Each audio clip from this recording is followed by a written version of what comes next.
All right, let's get it. Drive time Thursday afternoon, 11 minutes past the hour, 2 o'clock. I believe this is the hottest day we've had so far this year.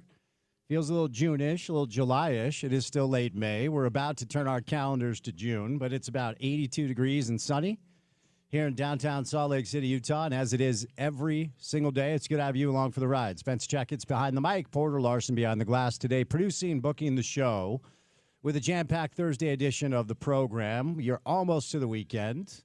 Hopefully you had a short week like we did, 4 shows. It's a little bit different than 5 shows, but we have a lot to do on the program today. The Oklahoma City Thunder will represent the Western Conference in the NBA Finals, and they await to find out their opponent. Will they find out tonight? The New York Knicks are up against it, taking on the Indiana Pacers. At the Mecca, the world's most famous arena, Madison Square Garden, the New York Knicks, as of right now, are a 4.5-point favorite to win the game tonight, extend this series to 6 to go back to Indianapolis. But Karl-Anthony Towns is officially questionable for the game tonight. So we'll look back on what we saw last night from Oklahoma City. We'll talk about what it could mean for the Minnesota Timberwolves, our old buddies Rudy Gobert, Mike Conley, Nickeil Alexander-Walker, and Joe Ingles. Joey doesn't play much anymore, but the former Jazz man all up in Minnesota are now going home after a second straight year of the Western Conference Finals for the T-Wolves.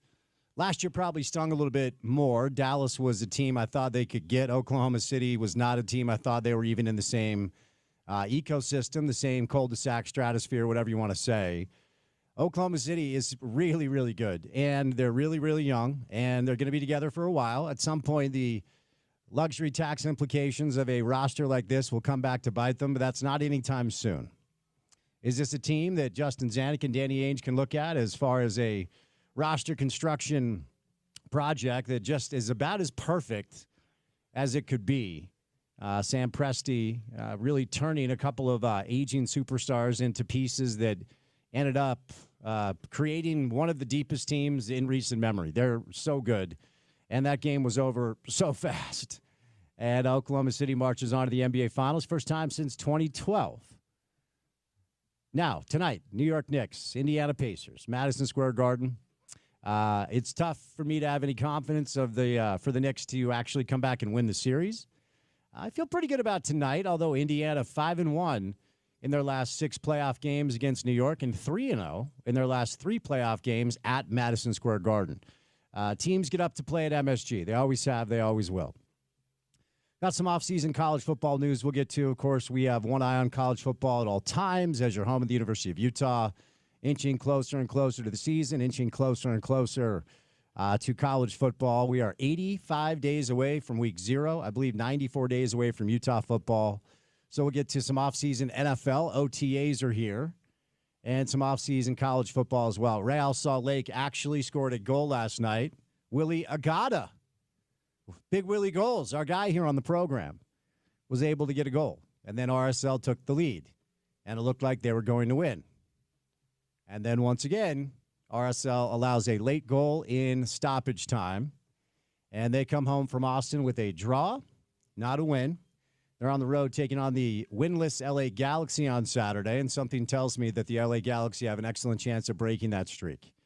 Not great, Bob. Not great for our local soccer team. They continue to struggle, but we'll get to some of that stuff on the show today. We have a good guest list. The Utah Mammoth made some minor signings yesterday, and we're high-speed ahead of the offseason. As the battle for Lord Stanley's Cup continues, the Florida Panthers become the 5th team in pro hockey history to make 3 straight Stanley Cup finals, and they await to find out their opponent. Maybe they'll find out tonight as the West Final is Game 5 tonight. Edmonton leads the Stars 3-1. So we'll see if Dallas can extend the series. It's been a great playoff season for both basketball and hockey, but it's just kind of a bummer that neither conference finals looks like it's going to be all that competitive. We'll see if the Knicks can change that narrative tonight.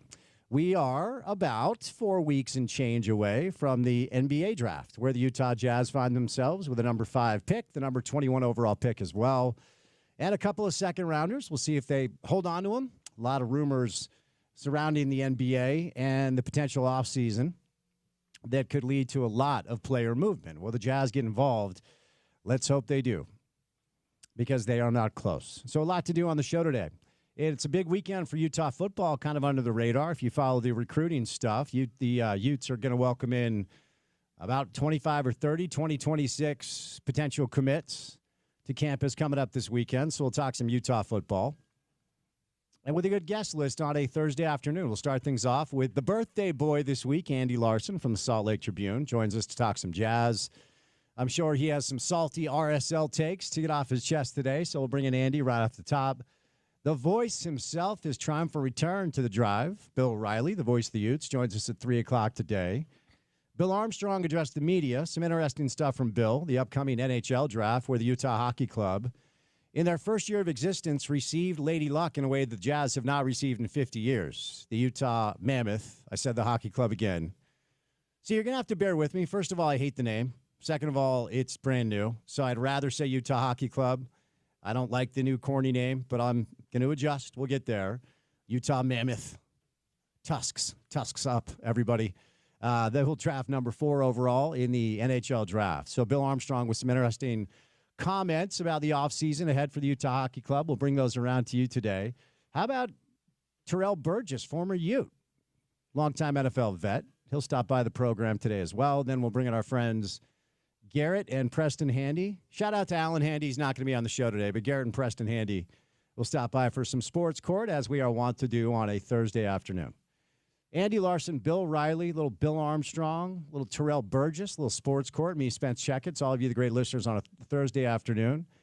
And that guy, Porter Larson. All right. Do you want to aim at the game last night, or do you want to talk about the Knicks potentially? I'll give you the choice of where you want to go to start things off today. You tell me. Man, I don't know if I want to talk Knicks, man. I just it's hard as a fan to watch the way that it's played out in the Eastern Conference Finals. Now, to be clear, Spence, it's a little on brand. I think when the Eastern Conference Finals started and I said I was confident, I also told you I was just confident because I was kind of playing the part of a Knicks fan, right? It's a roller coaster you got to go through. And because it's the only chance that I got so far in my 30 years of Knicks fandom, we're gonna go with the flow. We're gonna go with the waves, go with the roller coaster. I'm not confident that obviously you come back from 3-1, but I think they can make it fun. I think they can make it interesting, at least in one game. Porter, if it ends tonight, I have one thing to say to you. You ready? Yeah. Don't cry because it's over. Smile because it happened. And write that down. I don't know if this is a kind of run that you can look back on and really smile because it happened. Have you not been paying attention to how anemic this franchise has been for 25 years? I have.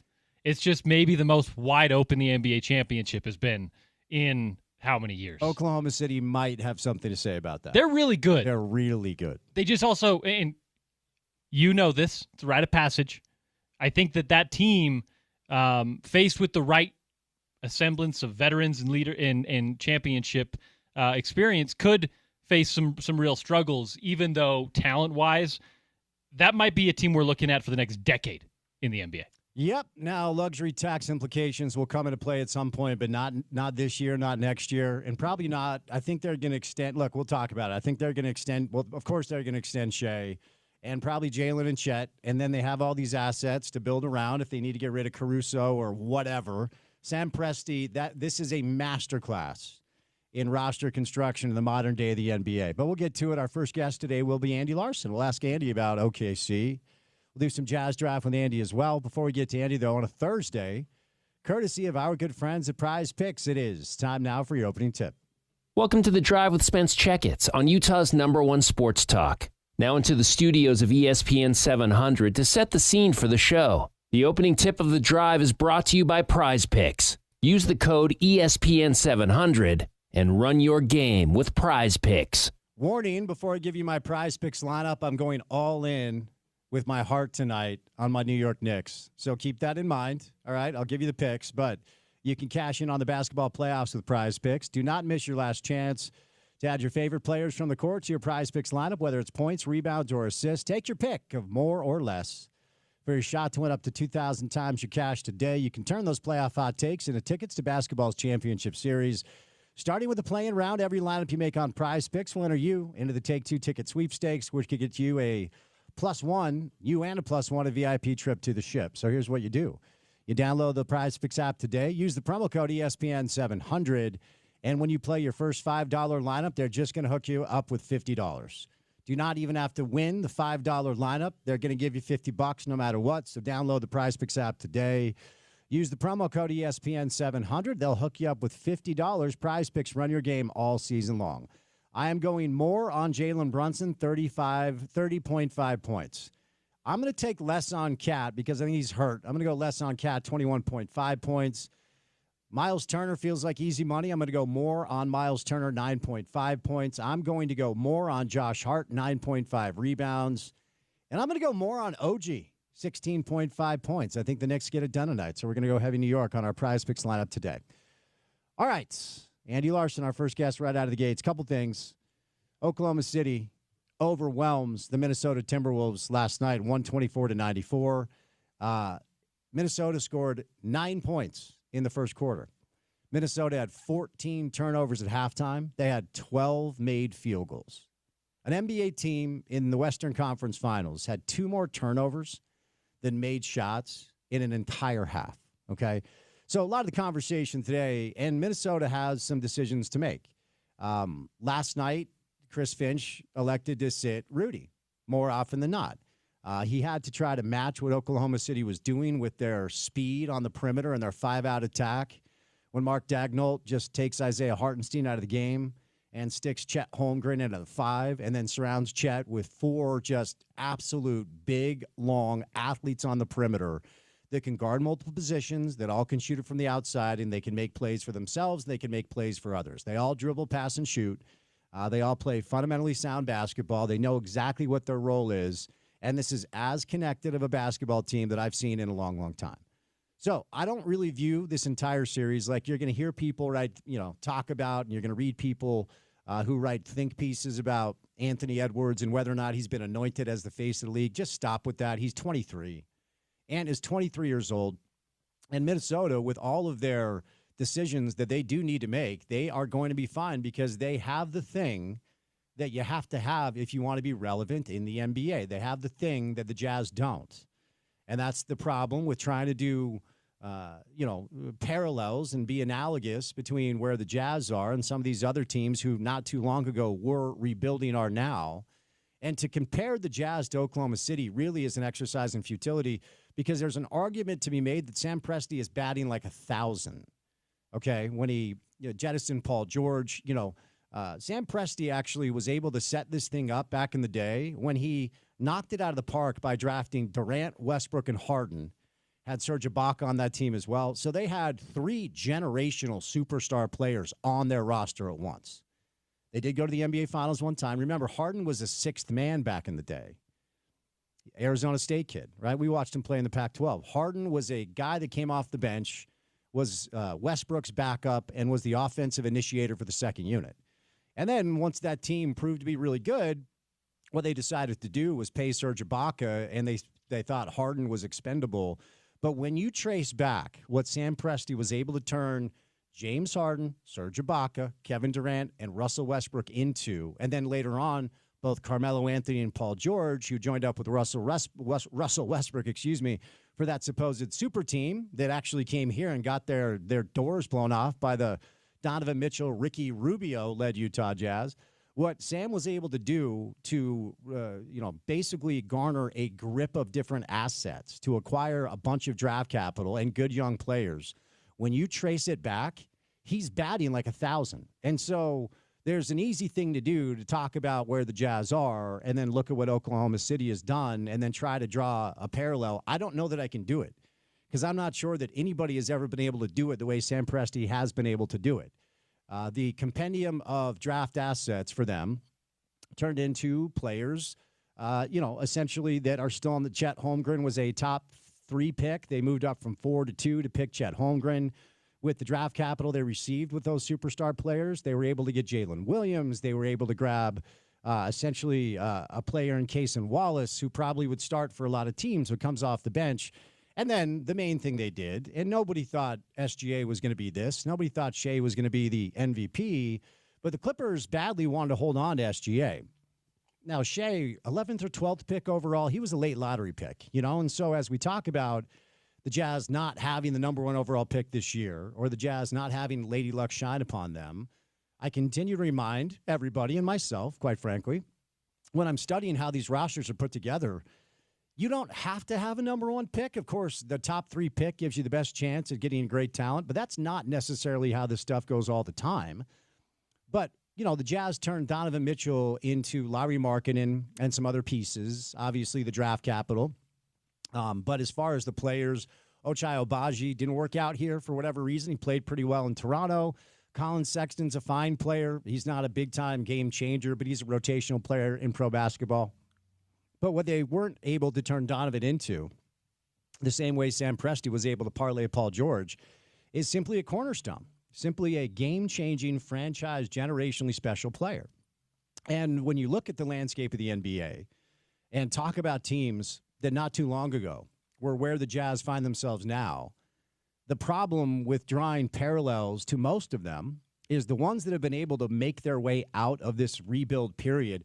And by the way, Oklahoma City, when you look at their past, they essentially had 2 years that weren't awesome. 2. And then suddenly SGA evolves. Suddenly Jalen looks like this legitimate number 2. Chet looks like a unicorn. He's not as good as Wembanyama, but he's that type of player because of his length and his ability to dribble, pass, and shoot, and also protect the rim. They hire a great young coach in Mark Daigneault. And then they just knock it out of the park with every draft pick, no matter where they're drafting. And, by the way, they make hard decisions.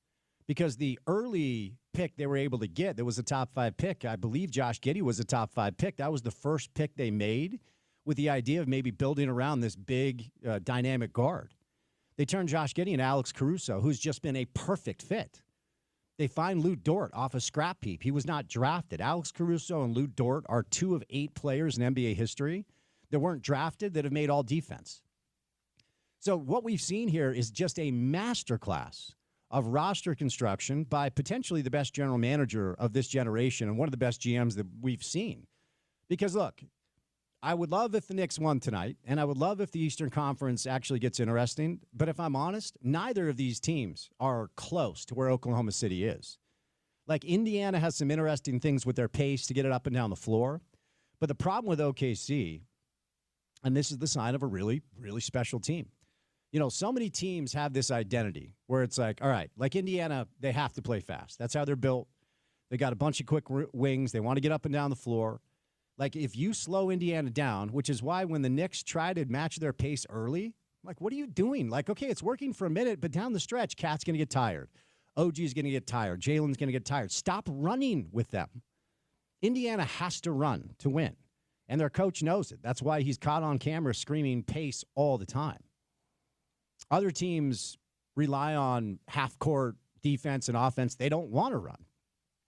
Some teams are strictly 5-out, 3-point shooting, spacing teams. Some teams like to play with 2 bigs. Some teams play with no bigs. What Oklahoma City does, which makes them unique and special and, quite frankly, historic, is they look at you and say, how do you want to play? Okay, we'll play like that, and we're going to beat you anyway.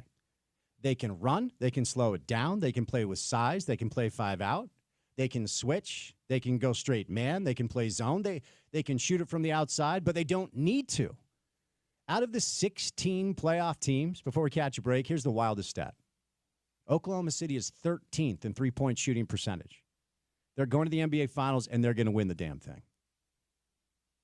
Take that for data, Dave Fizdale. We'll see what Andy Larson has to say about this, because I think the analytical community have been taking a couple of L's in the postseason. We'll do some Jazz with Andy. We'll do some playoffs with Andy. Did you have to mention Dave Fizdale? Well, he's the one that said take that for data, right? Wasn't that Fizdale? I think so, but just the Knicks fandom of the last decade, Spence. No. When I was kind of excited about a Clay Anthony early draft pick. What? Why were you ever excited about Clay Anthony early? Talk about PTSD. Want to talk about little Mike Sweetney while we're at it? When I had to put like legitimate stock into Earl Barron minutes. Ron Baker on the wing. Shout out Wichita State. Sorry, I had a visceral reaction to your bringing up the Dave Fizdale. Wasn't Dave Fizdale with the Jazz for like a week? I think so, in some advisory role or something. There was a lot of people with the Jazz in some role for like a week. Dwayne Wade? Yeah. Is he still I think so. Technically, I think there's some money. I think the Jazz have his credit card on file. Dude, is what's going on there. Somebody needs to write a piece on what the hell the Dwayne Wade thing was. Because I felt Andy's on next. I think that's probably the guy to we'll ask figure Andy. it out. I felt like he was hired to like try to convince Donovan to stay in Salt Lake. A cool factor. Well, but here's what happened. Ironically enough, Dwayne Wade ended up introducing Donovan to his group from Miami that ended up kind of just essentially submarining the entire thing.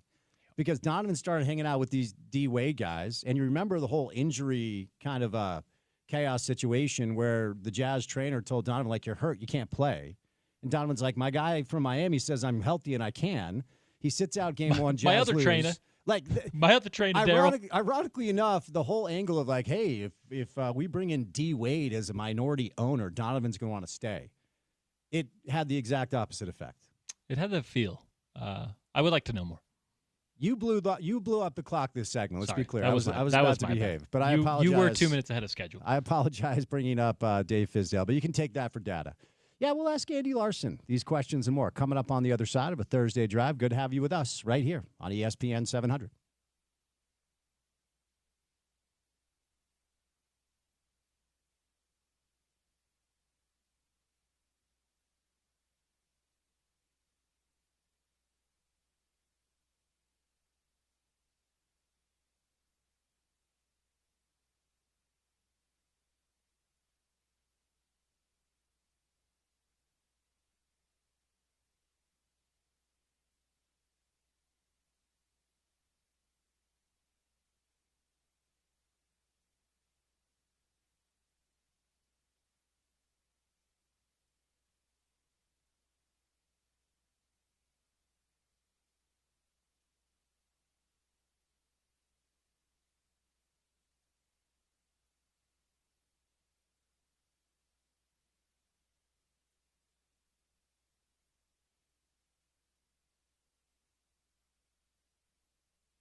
Oklahoma City has advanced to the NBA Finals. They will represent the Western Conference, deservedly so, after just dump trucking Minnesota last night. The New York Knicks will try to make it interesting. They're down 3-1.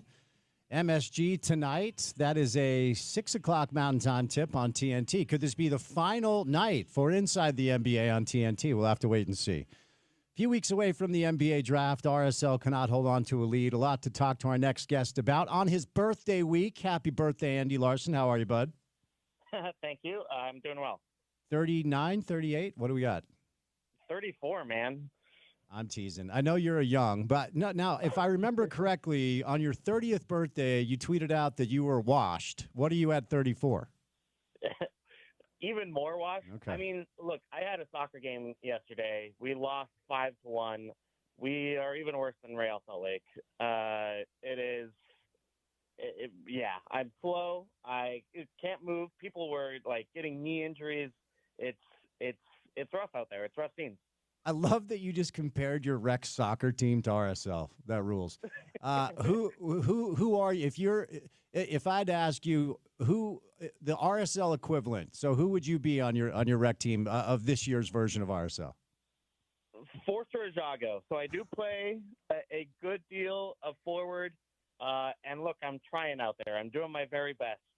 It's just definitely not enough, not anywhere close. And I should be sent down to maybe the over 40 league soon or the over 33rd division, whatever it is. I need to be sent down to a lower league where I can compete for real. Okay, fair enough. I was going to say Forrester did get sent down, so I'm glad you pointed that out.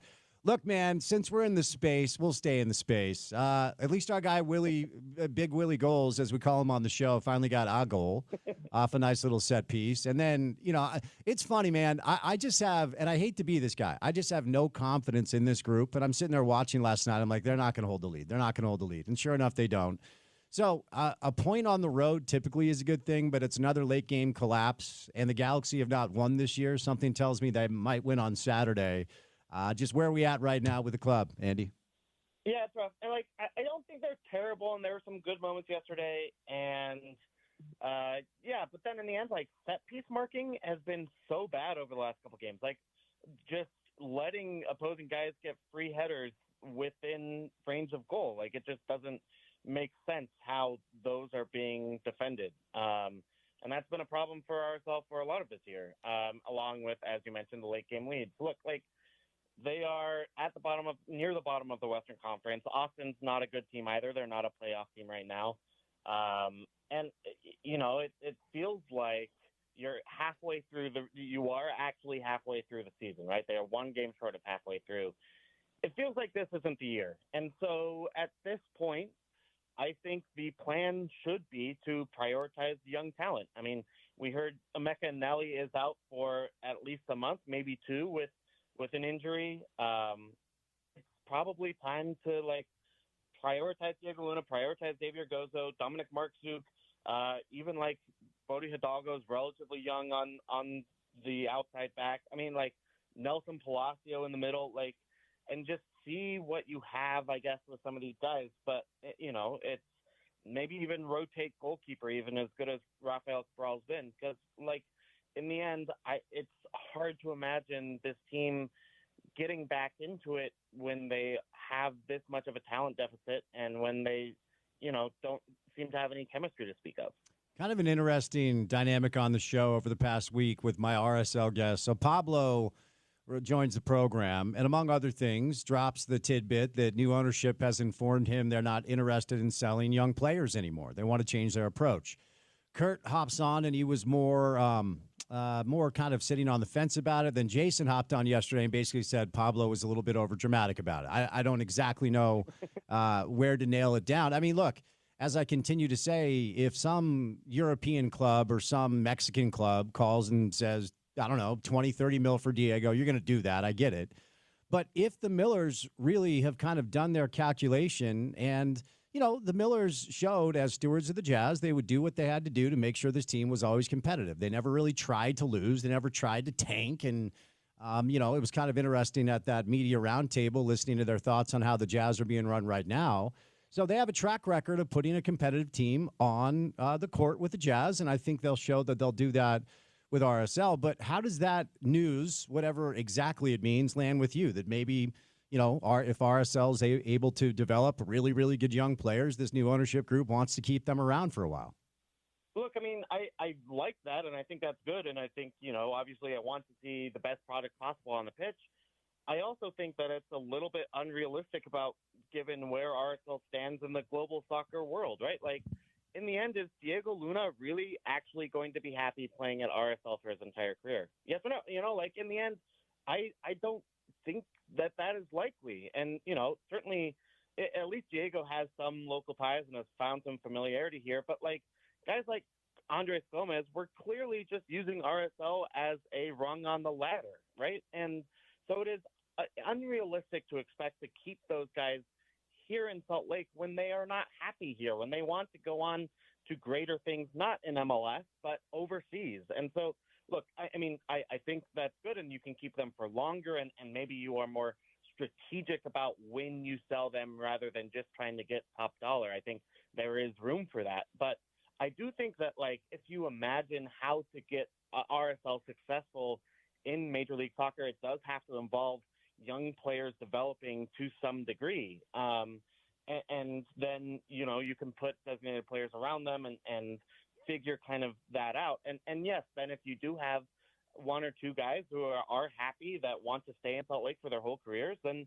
great. Please, by all means, sign them up rather than get that check just for selling on their rights. But it doesn't strike me as super realistic given where RSL is in the global soccer spectrum. Last thing here, and this is a dynamic that all three of my RSL guests over the past week have been in lockstep about, Pablo, Kurt, and Jason.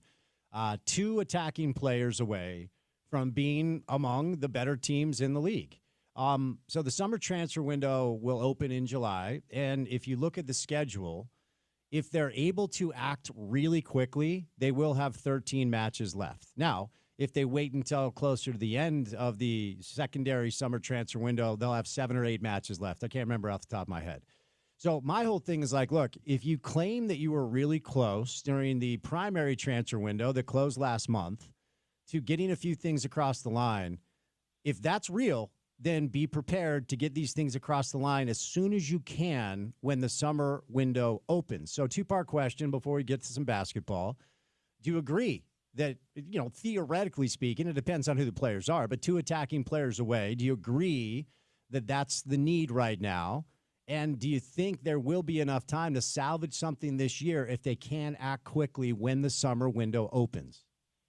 I think I agree with them that clearly the attack is the largest problem. I think they have been significantly overconfident on the defensive end and have been just, frankly, exposed defensively multiple times this year in ways that only Rafael Cabral being amazing has saved them, and it's probably not sustainable defensively either. So I have significantly more pessimism about them, and actually did even from that roundtable from the beginning of the year than they have. So I'm not sure why they believe in the Gladbach backline as much as they do. I'm not sure why they believe in the outside back situation as much as they do. But anyway, in the end, yes, you do need two attacking players. And if you are able to sign them with 13 games left, then yeah, maybe you have a chance. But then we always hear when these signings happen that it takes weeks to integrate these guys, that they always come off, coming off the bench to begin. And if you're getting players from Europe or most of the leagues in the world, they probably are coming off a summer break to some extent. So I'm really skeptical that you can get all of that done in time in order to make a move when, I look at what happened during the winter window and what happened during last summer transfer window and did not see that urgency. And even when a Champions League spot was on the line, they slow played it. So, maybe different ownership group, maybe we'll see different things, but it is the same management group, and they have not shown an affinity for getting deals done quickly. All right, moving over to some basketball. Let's do some Jazz. And actually, I know you listen every minute of the show, so I'm sure you heard the open. So I'm going to ask you, for listeners that did not hear it like you did, the Dwayne Wade Jazz stuff. Okay, so we were talking We were talking during the first segment of the show about some difficult years as Knicks fans, Ron Baker, Clee Anthony Early, and such. And a non sequitur kind of turned into a conversation about the Jazz. And is Dwayne Wade still around at all? Was he ever really a minority owner? Was that just like a, hey, Donovan, look, I have cool friends. You should live in Salt Lake, that didn't work? Like, what is Dwayne Wade in the Utah Jazz? What is it, Andy? Yeah, I mean, like he's real. That's on paper. Like he does actually own a part of the team. I think it's relatively clear, given that he chose the Jazz over the Miami Heat, and it has been reported multiple places that he had conversations with Mickey Arison about potentially buying a slice, and it sounded like it was just too much. That it sounds like Ryan Smith gave him a somewhat of a discount in buying whatever share of the Jazz he has. The NBA bylaws say that you have to have at least 1% if you're going to be a minority owner. So, that's a relatively significant amount, compared to some other leagues that do it differently. And then I would say, but yeah, like, is he involved day to day in like who the Jazz are going to draft? No, like he's very much onto other things right now, and more so now than ever because the Jazz are bad. Like I do think that like he was a figurehead there for a while in kind of a useful way for the Jazz as a owner. Like he opened up some doors, started some conversations that make sense why the Smith ownership group would give him a discount on an ownership stake. But now I think it's fair to say that those relationships have opened the door. Those doors have already opened a little bit, and yeah, he's pulled back a little bit. So like I feel like it feels like Shark Tank to me, to be honest. Like it feels like you get Mark Cuban as your partner, and it's great. And then Mark Cuban buys 10% of a share in your company for $15,000, and you got the $15,000, and Mark Cuban connected you to 3 different people that were useful, and then probably pieced out and went to go do his own other stuff, right? Like that's what Dwayne Wade is to the Utah Jazz right now. Okay, fair enough. Just wanted a little bit of clarity there because there was a lot of ambiguity about the entire thing. All right, let's go here. Is there anything, because, you're watching Oklahoma City, and I try to do this all year, whether it's, when Orlando was playing a little bit better, or Detroit, who was the worst team in basketball last year, suddenly showed a pulse. Is there anything that we can learn from the way Sam Presti has gone about his business to build this Oklahoma City Thunder team into this juggernaut who I think is going to win it this year and probably will win it next year? And maybe I know that the luxury tax situation and the second apron will come calling at some point because that's how it's designed to work. But they're awesome this year. They're young. They'll extend Shea. They're going to extend Jalen. They're going to extend Chet. And even if they have to trim some fat around the edges, they have a bunch of different draft picks, and they've just knocked every pick out of the park. They grab Lou Dort undrafted. They turn Josh Giddey, Alex Caruso, who's been perfect. Is there anything that the Jazz can learn from this, or is this an outlier and Sam Presti is just a genius? I mean, look, I think you can say that tanking does work, like can work. Maybe not does all the time, but clearly has in this instance. I think you can say that it's clearly important to nail, when you do trade your superstars away, to nail what you get in return. Obviously, getting SGA back is a whole lot better than getting Colin Sexton back. I think you can say that, yes, nailing the draft picks and at least giving yourself a lot of really good draft picks is really important. That Ousmane Dieng is a nobody, but Jalen Williams is an all-star second banana on an NBA Finals team. And they're drafted in kind of that similar 10 or 12 range in the lottery where, one guy succeeded, one guy failed, and that's how that goes. Obviously, they drafted really well in some other slots too. But, they had for every Chet Holmgren, they also have a Poku, right? Like it did happen. I think you can say that, like, I'm impressed with kind of the way that they've rotated through giving guys chances and kind of kept players who fit and moved relatively quickly off of guys who didn't. Like there was like the Gordon Hayward experiment, which they moved on from extremely quickly. But Guys like Kendrick Williams and Isaiah Joe and Aaron Wiggins. I guess Aaron Wiggins is a new one, but have lasted longer and fit kind of in their culture. I think there are kind of a lot of good lessons that are probably like difficult to apply immediately to any given situation you're trying to make this year. Like, who should you draft with the number 5 pick? It's hard to be like, well, the Oklahoma City Thunder are doing it this way, and so we should copy them, right? Like, I don't think that that's the right approach to drafting at number 5. But I do think like just kind of their patience and basketball evaluation skills is something that you can kind of look at and emulate or try to emulate to some degree. All right, moving over to the Jazz now. Before we get to the draft, I have not asked you if you have heard anything about Walker Kessler, because he is eligible for an extension. It feels like it's a no-brainer. It feels like it's probably a foregone conclusion. They do have the ability, like they did with Gordon, to have him play his final year of his contract out and then bet on himself if they want to go in that direction. Are you hearing anything about whether or not they're going to extend Walker this offseason or let him play the final year of his rookie deal? Yeah, I mean, we actually did talk about this last week. I have not heard anything. Those conversations would be much later on in the summer, given kind of when the NBA's rules allow you to extend guys. But my guess is kind of based on what makes sense and where the Jazz are cap-wise, that it probably makes sense for you to do that extension now rather than next year, because you potentially, in my mind anyway, have the ability to get him at a lower number now, assuming that he plays well and plays 35 minutes a night next year and continues to grow. So that's kind of my thought. But yeah, we shall see. I think there is a possibility that Walker looks around and wants to see what else is out there, but like in the end, mostly everyone's just going to go get the money after their rookie deal, and would make some sense for I think Walker and the Jazz to kind of lock him up in the long term. We did talk about it last week. My bad. Have you dug in on any of because I have the free agent list in front of me. Not a lot of teams have space, and at some point, players got to decide that if he can't get his, optimal landing spot, maybe he looks elsewhere. Do you think the Jazz get involved with any of the notable free agents on the board? I mean, I think Golden State's going to move on from Kuminga. That could be an interesting situation because he's still young.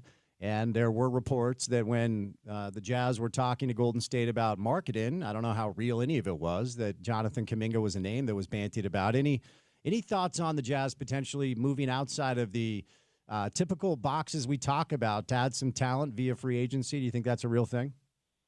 I mean, I don't think they have 15 guys coming back. They actually have no free agents of their own that they could lose. I mean, they have some non-guaranteed guys you can waive and open up spots, but you need, frankly, to waive all 4 non-guaranteed guys to open up 4 spots for your 4 draft picks this year. They also don't have any cap space really to speak of, a little bit, but certainly not enough to get Jonathan Kuminga because you still have Jordan Clarkson and John Collins and Colin Sexton on the books, right? So maybe if you trade one of those guys to another team for free, but again, then who is that team and why do they want John Collins, given that they have cap space and could go get Jonathan Kuminga, who maybe I would say is probably a worse player right now, but if you have cap space in this market, you're probably looking for more upside on a younger player like Kuminga has. So, I could see them going maybe the Kuminga route in a trade, but also if Kuminga were interesting to the Jazz or really interesting to him, to them, then maybe you would have made the Markkanen trade a year ago, right? So I kind of at least those outlets that you mentioned, I don't see them chasing after. I could see them, taking a swing on like a low-valued star, like a Trae Young, a Zion Williamson, the David Locke idea. Like, I don't think that's unimaginable, but in the free agency market, I don't know how that would play out. The David Locke idea is trading for Zion Williamson? Yeah. Would trade what for Zion Williamson? Number 5 pick. Trade 5 for Zion Williamson. Huh. All right. Okay. I had not heard that. What do you think about that? I don't know. Like, I mean, so his point of view is like, hey, you wanted the number one pick, so you had a chance at a star, like a former number one pick in Zion Williamson, who, by the way, is still kind of a mystery box due to injuries and off-court issues and a weird situation in New Orleans and everything else, right? Like, and if you do just truly want a shot at all-star talent, like Zion is a guy who really can put up 25 and 10. I'm worried about it because clearly physically he's not the same player he was 2 or 3 years ago. Not just from a weight point of view, but from an athleticism point of view. And I think it was that athleticism that made him really special. I don't think that I would be excited to pay out that contract if he's the player that he currently is. And then, I think, again, if we're maybe this is one path where Oklahoma City did teach us lessons, is that they weren't ever making those gambles on stars, right? Like they never have said, oh, we have 1 gazillion draft picks, why not trade one for a guy and see if it works out? Like they always stayed true to that. And I think you look at, a lot of the other good teams in the league, the Pacers did trade picks for Pascal Siakam, I guess. They made a gamble in going for a younger player in Tyrese Halliburton. But I just don't see how that necessarily makes sense with where the Jazz are, because in the end, I don't believe in Zion enough as a prospect, and even with him playing extremely well, you're still so far away. Porter, didn't we discuss trading for Zion Williamson prior to the NBA trade deadline in February on this radio show? Shortly. Does it sound like David Locke is blatantly stealing my ideas to essentially, send those messages out to his audience? The highest form of flattery. Yeah, will you go if ahead? you go that way? Will you contact legal? Allegedly. Yeah, tell them that I've got a complaint about Locke, several actually. All right, moving on. I kid. As we are, let's see, about 4 weeks and change away from the draft, Andy, have you landed on who you believe best case scenario is at number 5 for the Jazz if they stay there? No, I still don't know. Look, man, you had Cinco de Mayo and your birthday this month, okay? So I know that you've been busy. Look, and I don't know that the Jazz have decided either, in my defense, right? Like, I think it's really interesting to think about, like, who Philadelphia wants at 3. I would say, like, the analytics and Daryl Morey being an analytics kind of decision maker would probably put VJ Edgecombe as the number 3 guy. But then, does that make sense given that you have Tyrese Maxey already? I don't know that it truly does, but maybe you're just trying to get best player available. And then for 4, does Charlotte want, I don't know that makes sense for them to get another wing and like an Ace Bailey type. It's just a weird setup. I think Trey Johnson is a reasonable prospect and player. Like, I don't think he's going to become Ray Allen, and I am worried about the defense. I am worried about stuff, but like, I thought he interviewed well when we talked to him at the combine, and I thought, like, I think he does have some real NBA skills that you can bring along. I don't think he's going to be like a super duper star, but I do think like the Buddy Hield path makes a lot of sense for him, and I think that's a relatively good outcome in this draft. I do worry about Ace Bailey a lot based on how he interviewed at the combine when I talked to him. I mean, he was just so focused on getting more of his shots up that both at his time in Rutgers and in his interviews, that I think being on a bad team like the Jazz could only kind of enforce that, and then you end up with a Brandon Ingram style player, and I don't love that. And then, yeah, VJ, I think is a really promising prospect that doesn't have a lot of offensive ability right now, and so you're hoping and betting on his athleticism and your skills coaches. But yeah, it's not an easy pick, and I do think, like, to some degree, you probably, if you do just stay at number 5, just take which of those 3 guys ends up falling to you. All right, birthday boy. Well, I appreciate the time this week. We got to get you out on the golf course soon, okay? All right, sounds good. We'll do. Andy Larson, want to remind you guys that Live Night Events presents the 2025 Granary Live Concert Series, powered by Nightingale College and Murdoch Hyundai. Utah's #1 Hyundai dealer. Experience outdoor concerts in the heart of downtown Salt Lake's Granary District. You can find more details on ESPN700sports.com. Andy stops by today, courtesy of our friends at IFA Country Stores. Now, when the seasons change, like right now, if you're like any good coach, you'll put together your game plan for a healthy green lawn. And you'll turn to the experts at IFA. Check out their 4+ lawn care program, everything you need to make your yard a hit. It's the ultimate lawn owner power move at IFA and IFA.coop. All right, we got 1 hour down. We got 3 hours to go. The voice himself, Bill Riley, voice of the Utes, joins us coming up on the other side on this Thursday drive right here on ESPN 700, 92.1 FM. We are proud to be part of Utah's ESPN radio network.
Am I making you miss our midday show, our old midday show? Am I making you miss the Bill O'Reilly show for 20 years here on ESPN 700? If I am, that's the point, because the voice of the Utes on a Thursday afternoon joins us now.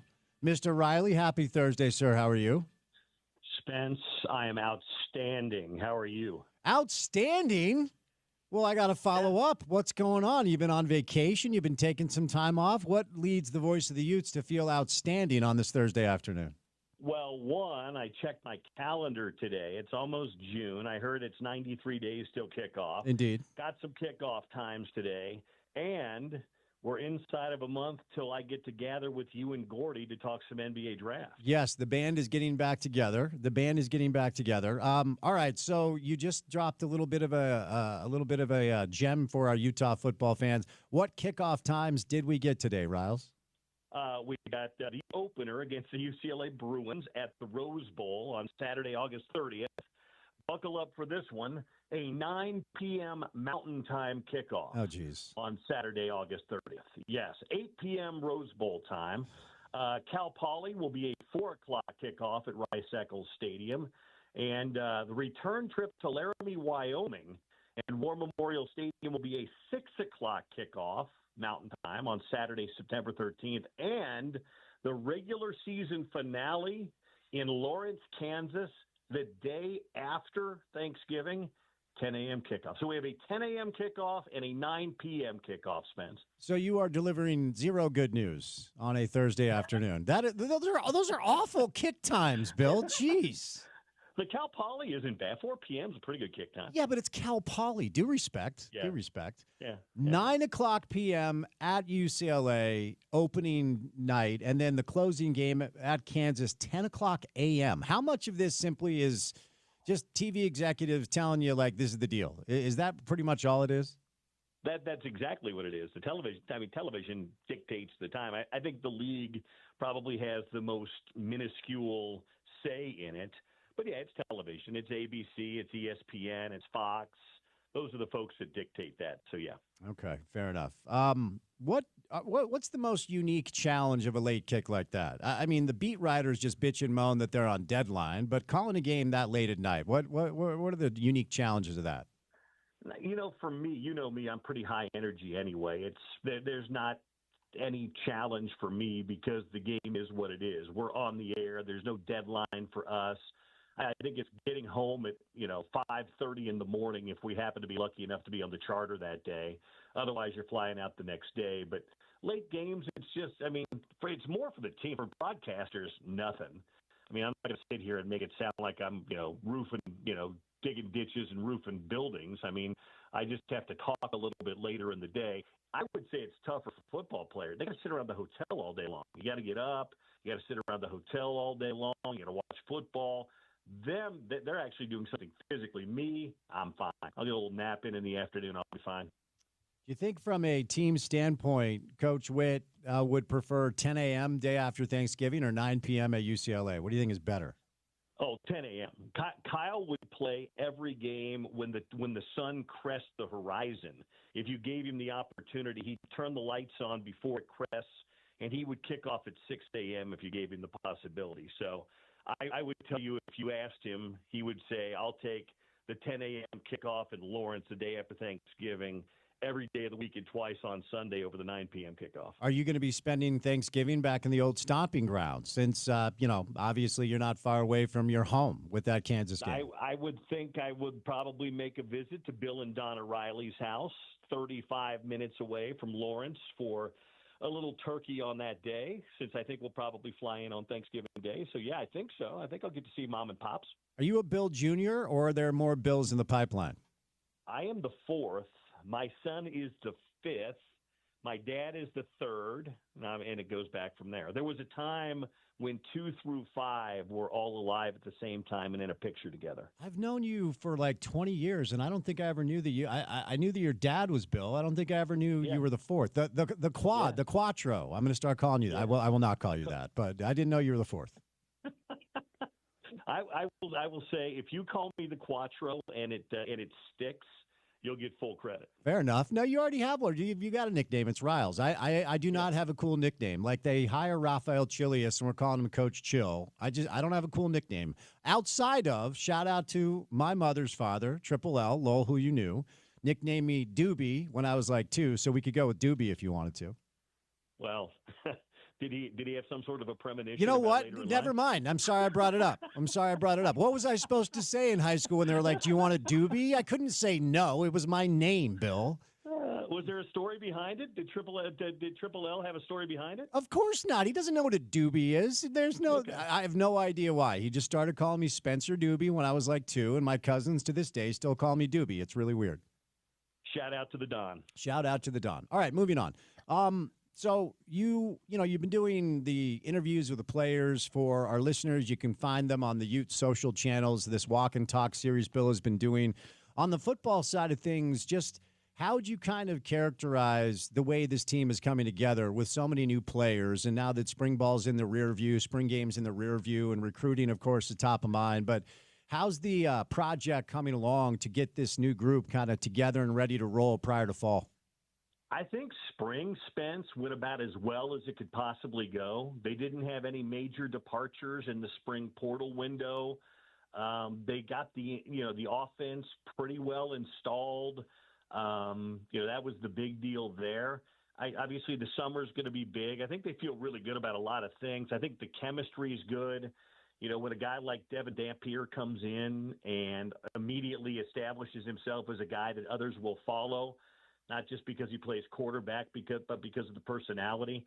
I think it's all trending really, really well. I mean, the key with this, really and truly, when was the last time we ever talked about chemistry and issues and culture? You don't really have that. Last year, you saw injuries decimate the team, especially at quarterback, and as a result, the wins weren't there. I think that the culture is good. I think even with all the influx of new faces, there was enough of a base and a foundation there that you've kind of integrated those guys in. I just think you have to expedite it now. I think Kyle, we heard him talk a lot about that when he decided to bring in Jason Beck with a little bit more, I don't want to say simple, but easier to install offense, not quite as complex. I just think you have to, kind of slim things down, streamline things a little bit.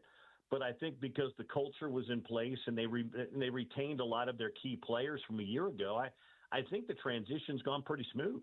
I just continue to go back. Oftentimes, media availability in the spring is a whole lot of nothing, big nothing burger, and I get it. The coaches aren't going to tip their hand, and they probably don't want to be doing media anyway. But occasionally you'll get something, and I heard Kyle on multiple occasions talk about the positive energy in the building. Over and over and over, kind of belaboring the point a little bit. And so I have to wonder how much of that had to do with the difficulties of the health situation over and over and over, the best players on the team more often than not being available. And then just the fan base and folks covering the team frustrated with some of the messaging about the injuries at quarterback and who's going to start and all that. With all of that kind of out of the building and more of just kind of a set situation with not that ambiguity, it just feels like that was kind of a weight lifted. And I'm not knocking on anybody in particular. I'm just talking about the overall dynamic.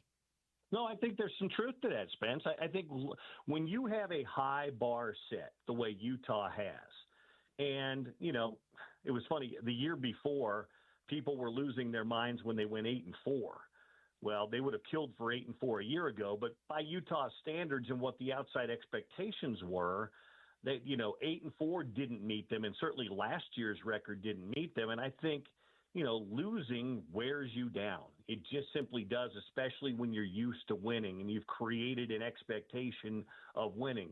So I think that you're right. There was some of that, but I will say, kind of that bringing in some new, fresh faces. There's something to be said for cohesion, but sometimes bringing in some new faces and voices can kind of give you a little shot in the arm too. And I think Jason Beck and Micah Simon and Mark Atuwaya, when they came in on the offensive side of the football this spring, there was a little bit of a different vibe. That wasn't Andy's thing, and that's no knock on Andy. He's a terrific offensive coach, but he wasn't the high energy, type coach. He was a little bit more low key. And I think some of what Kyle was talking about with those good vibes was kind of a new energy on the offensive side of the football. Since you and I last spoke, we do have clarity on the future plans of Cameron Rising. He will be the offensive coordinator at his alma mater, and according to his own statement, he is medically retiring from football. I fully anticipated and certainly would have had no issue of Cam maybe finding a smaller school to go play another year of football for and make a couple $100K or whatever it was, and certainly would not have begrudged him if that was the decision. But now that we know your thoughts on Cam's plans, what sort of coach you think he'll be, and as he officially ends his football career, somebody who called all those games, what are your thoughts on the way Ute fans should remember Cameron Rising? Well, I've said it before, and I'll say it again. I think Cam Rising, you could make a case, is maybe the most important player in Utah football history. I kind of came up with a list of the most important figures. Mack is on that list. Alex Smith is on that list. Urban Meyer, Kyle Whittingham. But Cam Rising was the guy that helped them get over that hump. Cam Rising helped them win back-to-back Pac-12 championships. He brought in kind of the same way Urban did in the early 2000s, bringing a little swagger and some cockiness and some fun to Utah football. Rising did the same thing. And I'm not saying he's the best player Utah's ever had. That's probably a discussion we could have another time for an Eric Weddle or a Scott Mitchell or a Steve Smith or a Luther Ellis. But I don't know that any player, Spence, was ever more important to the Utah program in making them a national name. I'm not saying a national brand. There's only a handful of those. But making them a national name and an important figure in college football, because they were right on the precipice. Tyler Huntley got them close, and they were right there and right there. But Rising, when he became the starter, changed everything. And the great defense now had a complement in the offense. And so I think his resume, even with the injuries the last couple of years, I think he should always be fondly remembered, and I think he will be. Time always has a way of doing that. People, you get caught up in things in the moment, but the further away you get it, people are going to remember those great games in Las Vegas and at Rice Eccles and on the road. And I just think he's one of the key figures in Utah football history. Now, him as a coach, I think he'll be a great coach. He was always a junkie and a film watcher, and he was a guy that just absorbed himself and dove headfirst into the game. He's working with his old head coach, so he knows that guy well down at Newberry Park in Southern California. So I think Cam will end up being – it wouldn't surprise me if he's a head coach or even went on to coach collegiately at some point in time. What have you learned about Devin? What have you learned about Devin Dampier, since the announcement was made that this was the transfer QB, and, of course, it followed the hire of his coach, as you referenced, Jason, on the ground as the OC. But in the number of months you've had to talk to him, spend time with him, watch practice, watch spring games, what have been your impression? He's got a very infectious personality, Spence, and it goes back to what I was saying a minute ago. From the moment he stepped on the field, now he had a leg up on some of his teammates because he ran the offense a year ago. But he's got one of those personalities, a little bit like Rising's personality, where people are drawn to him. And he's a big, friendly, smiling, kind of like a Britton Covey, too, where you just want to go talk to him because he's very upbeat. He's got the respect of his play. I mean, he was voted a spring captain without ever having been on the field with Utah before. I think he's got great leadership skills, too, just watching the way he interacts with his teammates on the field. So I think once he starts doing more media and more interviews, I think people are going to start to get to know him a little bit and really, really glom onto this kid, because I think Utah's got something really special, because as long as I've been around them, and you've been around Utah football a long time too, they've never had a guy like this at quarterback. They've had good quarterbacks, but never a guy that can do some of the things he does athletically. And he's going to be a lot of fun to watch this year. But even that aside, I think it's his personality and the way guys are kind of drawn to him that really has impressed me in a short period of time on campus. And you know what's going to really kind of magnify anything he could do? Because, Bill, anytime I have a guest on and anytime I pull up like a preview to read what people are talking about as it pertains to Utah, everyone has the same consensus, and that is this is probably the best O-line in the conference and one of the best O-lines in the country. Do you share that sentiment and kind of elaborate on that positional group that should give Ute fans a ton of confidence heading into the fall? Everything is on paper right now, Spence, but I think one of the best lines I can remember was that 2016 line that had Isaac Asiata and Garrett Bowles and some of those guys. I can't ever remember a time where Utah's got two for not just in the program, but at the same position, offensive line and tackle, first-round projected draft picks. Now, I know we're 10 months out from the draft, but Lomu and Fano, your tackles, are both being projected as first-round guys. You've got a fifth-year starter at center, Jaron Kump. Then you've got two offensive guards that are likely to be drafted as well. This is the best offensive line that I can remember at Utah, and there's depth behind it. Now, you don't want to lose anybody, but they do have some depth behind it, and I think that's what's going to amplify Devin Dampier. He put up those silly numbers, granted in the Mountain West Conference, but he did it with an absolutely atrocious offensive line and some limited skill guys at New Mexico. He levels up on everything around him versus what he had at New Mexico. And that offensive line is going to be his best friend this year, whether he's dropping back to pass or running the football. But to your question, I don't think in the Kyle Whittingham era, and we might even have to go back to the McBride era, Utah's had a better offensive line on paper than what they have this year. And to your point about the depth, no, you don't want to lose anybody, but football is not a contact sport. It is a violent sport, so losing players just is an inevitability. I feel like Utah has earned the right maybe to at least have 1 year of good health, but let's talk about the depth behind Devin, because I heard Coach Witt talk about Bird Ficklin quite a bit as a player to watch out for, but of course Isaac is back after entering the transfer portal, and Nate Johnson will be in the mix as well. So how do you see that positional group playing out as far as the depth goes behind their starter, Devin Dampier? I think that's going to be the interesting thing to watch when they convene for fall camp, is that battle for the backup spot.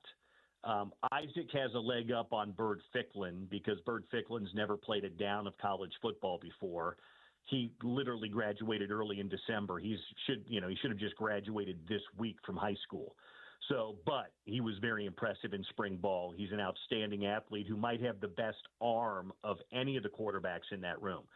Isaac has a year of experience and doesn't have the pressure now of having to be the starter. He's battling for the backup spot. So I think that's going to be one of the interesting spots to watch in fall camp is, do you go with the guy with the live arm? How quickly does Bird Ficklin pick up the offense? And how much does Isaac Wilson's experience help? Nate Johnson, I see Nate as kind of a Swiss Army knife guy. He could play some snaps at quarterback, but you're not probably going to use him a ton there, only because you've got Devin Dampier who does the exact same thing. I kind of see Nate Johnson as a guy that can line up at receiver. He could line up at running back. He could line up in the slot. You could use a trick play, snap the ball to him as a quarterback too, because he's done that. But I see him kind of a gadget guy, Swiss Army knife, do a lot of different things for you. Running back room. Let's move over here. Now, 247 actually has Wayshawn as their highest-ranked recruit as far as the transfers go for Utah, even ahead of Devin. So we're all assuming that the job is Wayshawn's. So tell me what you've learned about Wayshawn Parker, and then talk about what's behind him in the event that they need to tap into that depth. They've got good depth. They've got four guys, I think, who can play and will play. Parker, I think, is the best of them, with the experience and his skill set. When you watched him run the ball, pull up some of his Wazoo highlights as a freshman last year. He was really, really good for Washington State. He ran for, about 800 yards and 5 or 6 touchdowns. He has the look of that running back one, but Nakiri Rogers, he knows the offense. He played at New Mexico with Dampier and Jason Beck a year ago. Then they've got Devin Green, who's from that same high school as Wayshawn Parker. They were high school teammates, I think. No. They're from the same name high school, Northern California, different areas though. But anyway, he's a UNLV transfer, played a little bit there. Then you've got the freshman Daniel Bray.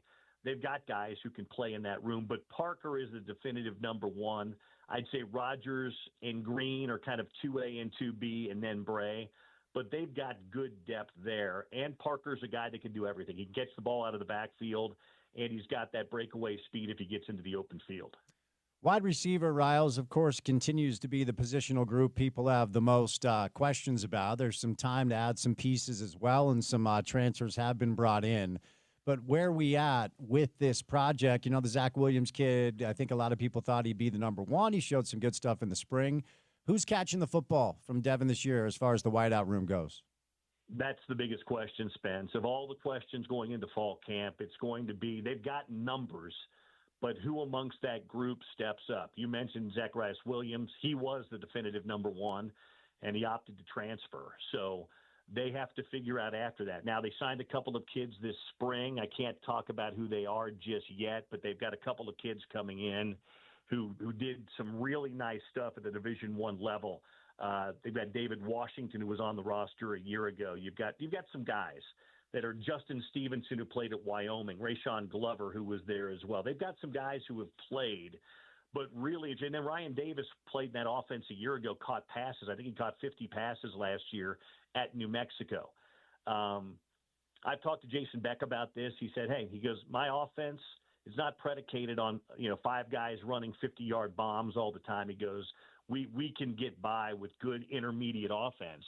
But I think the thing we're going to keep an eye on for those first couple of weeks of camp is, where does the hierarchy develop? Because they've got plenty of numbers, but they have to figure out who 1 through 6 are on that roster. And so that's going to be the biggest question, at least for me, initially in fall camp when it begins. S&P Plus, a lot of these rankings are a little bit arbitrary. I do like the way Bill goes about it, though. Bill Conley from ESPN. So let's move over to this real quick. I'll get one basketball thing in with you, then we'll set you loose. So for our listeners, the way Bill does this, it's returning production, it's recent recruiting, then it's recent history.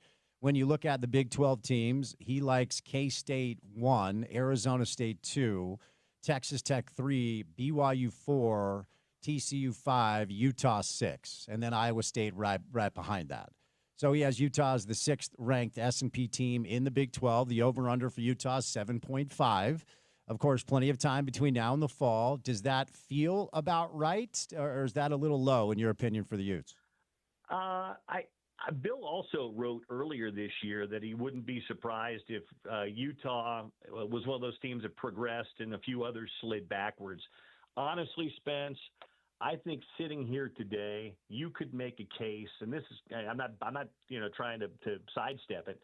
I think you can make a case for about 7 teams to win the league. And based on what we saw a year ago with Arizona State being picked 16th and winning it, I don't know that today we have a definitive answer. I don't think there's going to be some team that runs the table.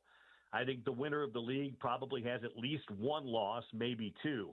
But at Kansas State, they were good last year, but they were 5-4, and I think they've got to get better play out of their quarterback. BYU, they were one of the luckiest teams last year, had the ball bounce their way, lost some players on offense, and we'll see what happens with them, but they added some players defensively, and they were really good defensively. Iowa State brings back their quarterback. Arizona State brings back their quarterback and wide receiver. I just think Baylor ended up coming on having a really good year, and they finally found their quarterback last year. And then you got like Texas Tech, who spent $1 billion in the transfer portal this year, bringing in a lot of guys.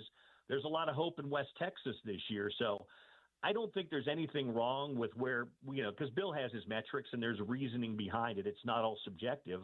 I don't think there's anything wrong with putting Utah there. I think Utah will outperform most people's preseason expectations. But right now, boy, it's so hard to say. Little random question for you with the news that the National Football Foundation has adjusted their eligibility criteria that will allow Mike Leach to be inducted into the College Football Hall of Fame. I was thinking about this earlier.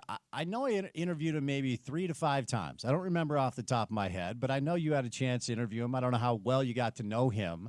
But what are your thoughts on this news today that Mike Leach, deservedly so, will be a member of the College Football Hall of Fame? I'm happy about it because I think he was an innovator, and I view Hall of Fames as kind of museums and places that honor the history of the game. And I think Mike Leach is a guy. Was he Nick Saban? Was he Urban Meyer? No, he wasn't any of those guys. But he also wasn't at Ohio State or Alabama or Florida. He was at Texas Tech, and he was at Washington State, and he was at Mississippi State. And I think you have to view certain things through certain lenses. And I don't like putting preordained, the requirements on things. I think everybody should be dealt with, straight up and individually based on what their resume looked like. And so I'm happy they adjusted that to get Mike in, because not only was he a great character, and we miss guys like him in the game, but I thought he was an innovator with his air raid offense. And I thought that he did things at some of the places he coached that nobody else did. So I'm happy they're making room for him. All right, Rouse. Before I set you loose, so just a quick basketball question. We had Alex on the show, Alex Jensen on the show a couple weeks ago, and I don't know what you can talk about with these players or what you have to stay away from. So I'll just ask a general question. The staff seems to be falling into place. I personally will be very diligent about setting expectations with Utah fans for at least a couple of years to give Alex some time to build this thing the right way. And my main takeaway from the interview we did with him was just that, how this is a long game for him. He is not looking to, make a massive splash right away. He wants to build this thing up slowly so it's sustainable. Your thoughts on this project with the roster, the coaching staff, the staff all together, and how it's kind of, coming along prior to Al's first year in the Big 12? I think his approach is correct. I think your approach is correct. It's so hard to know, Spence. It's hard to set expectations because there's 12 new faces that are going to be on this team this year. We don't know how quickly those guys will gel. Can it happen in a summertime? Is it going to take the non-conference season? What happens? I like the way they've put this team together, and having, like, you had a chance to talk to Alex and some of the guys on his staff and Wes, the general manager. I like the plan they have. We're not going to try and, flip this thing overnight. We're going to do this thing the right way and build it. I love that plan, and I like the way that they've gone about kind of going and finding guys that fit what they want to do. But I just don't know. I mean, we've seen some of these teams in the portal era that have gone out, added 10 new guys, and it's been great. And then we've seen programs that are established, like my alma mater, Kansas, add 4 or 5 new faces, and it's a disaster. So I don't know in this day and age when you're flipping your roster, and Utah's flipping it, namely because they've got a new staff, how quickly it comes together. So I think the right approach is, hey, let's set low, let's temper the not low, but let's temper the high expectations till we see how things come together. But I do like the plan that they've laid out for both short and long term. He is the voice of the Utes, better known as Riles, better known as Quad. Nope, it's not going to stick, Riles. It's not going to stick, man. Hey, but I appreciate your time. It's always good to catch up, and I'll look forward to seeing you on draft night, okay? I'll see you draft night. Talk to you soon, Doobie. All right, the voice of the Utes, Bill Riley. I always appreciate his time. 94 days away from Utah football, and so some good Utah football conversation on a Thursday afternoon. Brought to you today by our friends at You Win to Golf. Now, there's actually a sneaky big golf tournament this weekend. It's the Memorial Tournament, and it's at Muirfield Village in Dublin, Ohio. It is an elevated event, so $20 million on the line. Scotty Scheffler won it last year because Scotty won everything last year. How about Ben Griffin coming off his first PGA win, carding a 65, 7 under par. He's your leader in the clubhouse. Colin Morikawa is at 5 under. Max Homa with a good round one at 4 under par. This is a loaded field as I'm looking at it. Shane Lowry, Keegan Bradley, 3 under, Akshay Bhatia, Andrew Novak, Siwoo Kim, and the aforementioned Scotty Scheffler at 2 under par. Harris English, Bud Colley, Bobby McIntyre, Nick Taylor, shout out Nick Taylor, 1 under par. Our guy Tony Finau is even, alongside Jordan Spieth and Ricky Fowler, Tommy Fleetwood, Patrick Cantlay. Jeez, everyone's in this event. So there you go. The Memorial Tournament presented by Workday, Muirfield Village in Dublin, Ohio, brought to you by You Win to Golf. Go to worldwidegolfshops.com. Stop by their location at 560 East, 2100 South. Also Sandy, Riverdale, and Orem. Great deals on Callaway, on Titleist, on TaylorMade and Ping. All our friends at You Win to Golf. All right, we'll catch a quick break. Coming up on the other side, Bill Armstrong addressed the media about a couple of signings that the Utah Mammoth made. We'll do some hockey. Coming up next, we have more football with Terrell Burgess in the 4 o'clock hour. We have some sports court later on. Then we'll get to the 5 o'clock hour of the show on this beautiful, beautiful Thursday afternoon in May. Keep it right here on ESPN 700.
I feel like this song was used on like every high school video yearbook and like finale of every TV show for like 3 years. Oh, yeah.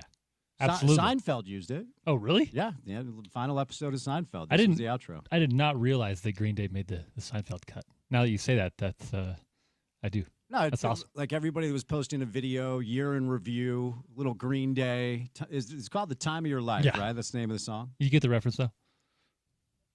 About how we are entertaining the masses every day from 2 to 6 on the radio. Bill Armstrong. Oh, okay. All right. You did this yesterday with Neil Smith. You're in your bag. There you go. So is it Billy Joe? Is I that think the so. lead Yeah, singer Billy of Joe Green Day? Armstrong. They're fun to see in concert, even if you're not a big Green Day fan. They put on a good show. Yeah, I am, depending on the album, the time, fairly big fan. Yeah, just for Gen Xers, as you know, I'm the unofficial Gen X spokesman in the market. Right.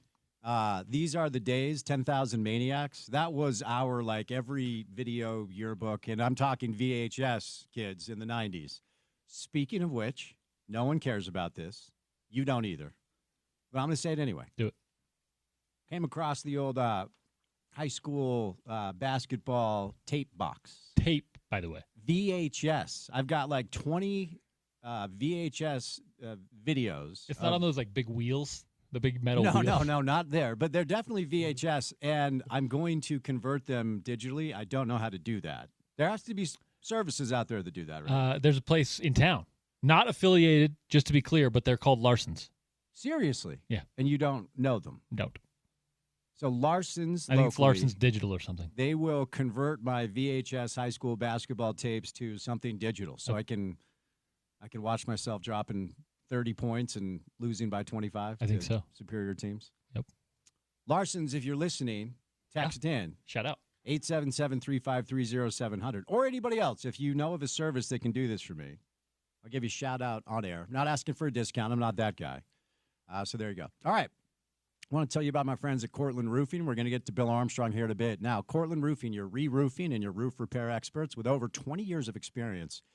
Family owned and operated. Now, right now is a great time to call them. So, as the weather gets really warm, if you need a roof replacement, now's the time to do it, because if you have an old roof, it's not rocket science, your house will be very hot.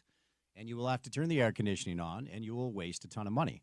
And by calling Cortland Roofing to get your roof replaced, they're giving you free rain gutters as part of this deal. And if you don't need free rain gutters, they're just going to knock that off the price. So you will save a grip of money one way or the other by calling 801-615-5560. That's 801-615-5560, 801-615-5560, or you can check them out online at cortlandroofing.com. We are going to bring in Terrell Burgess today, former Ute, to talk more football. We'll get back to some NBA playoff stuff in the 5 o'clock hour of the drive. But the Utah Mammoth made some signings yesterday, and they have a big offseason ahead that includes a bevy of cap space and the number 4 pick overall in the NHL draft. So in case you missed it, here's the general manager of the Utah Mammoth, Bill Armstrong. Bill, congratulations on the signings. Can you describe the decision-making process and all the steps it took from deciding this could be an option all the way Recording in progress.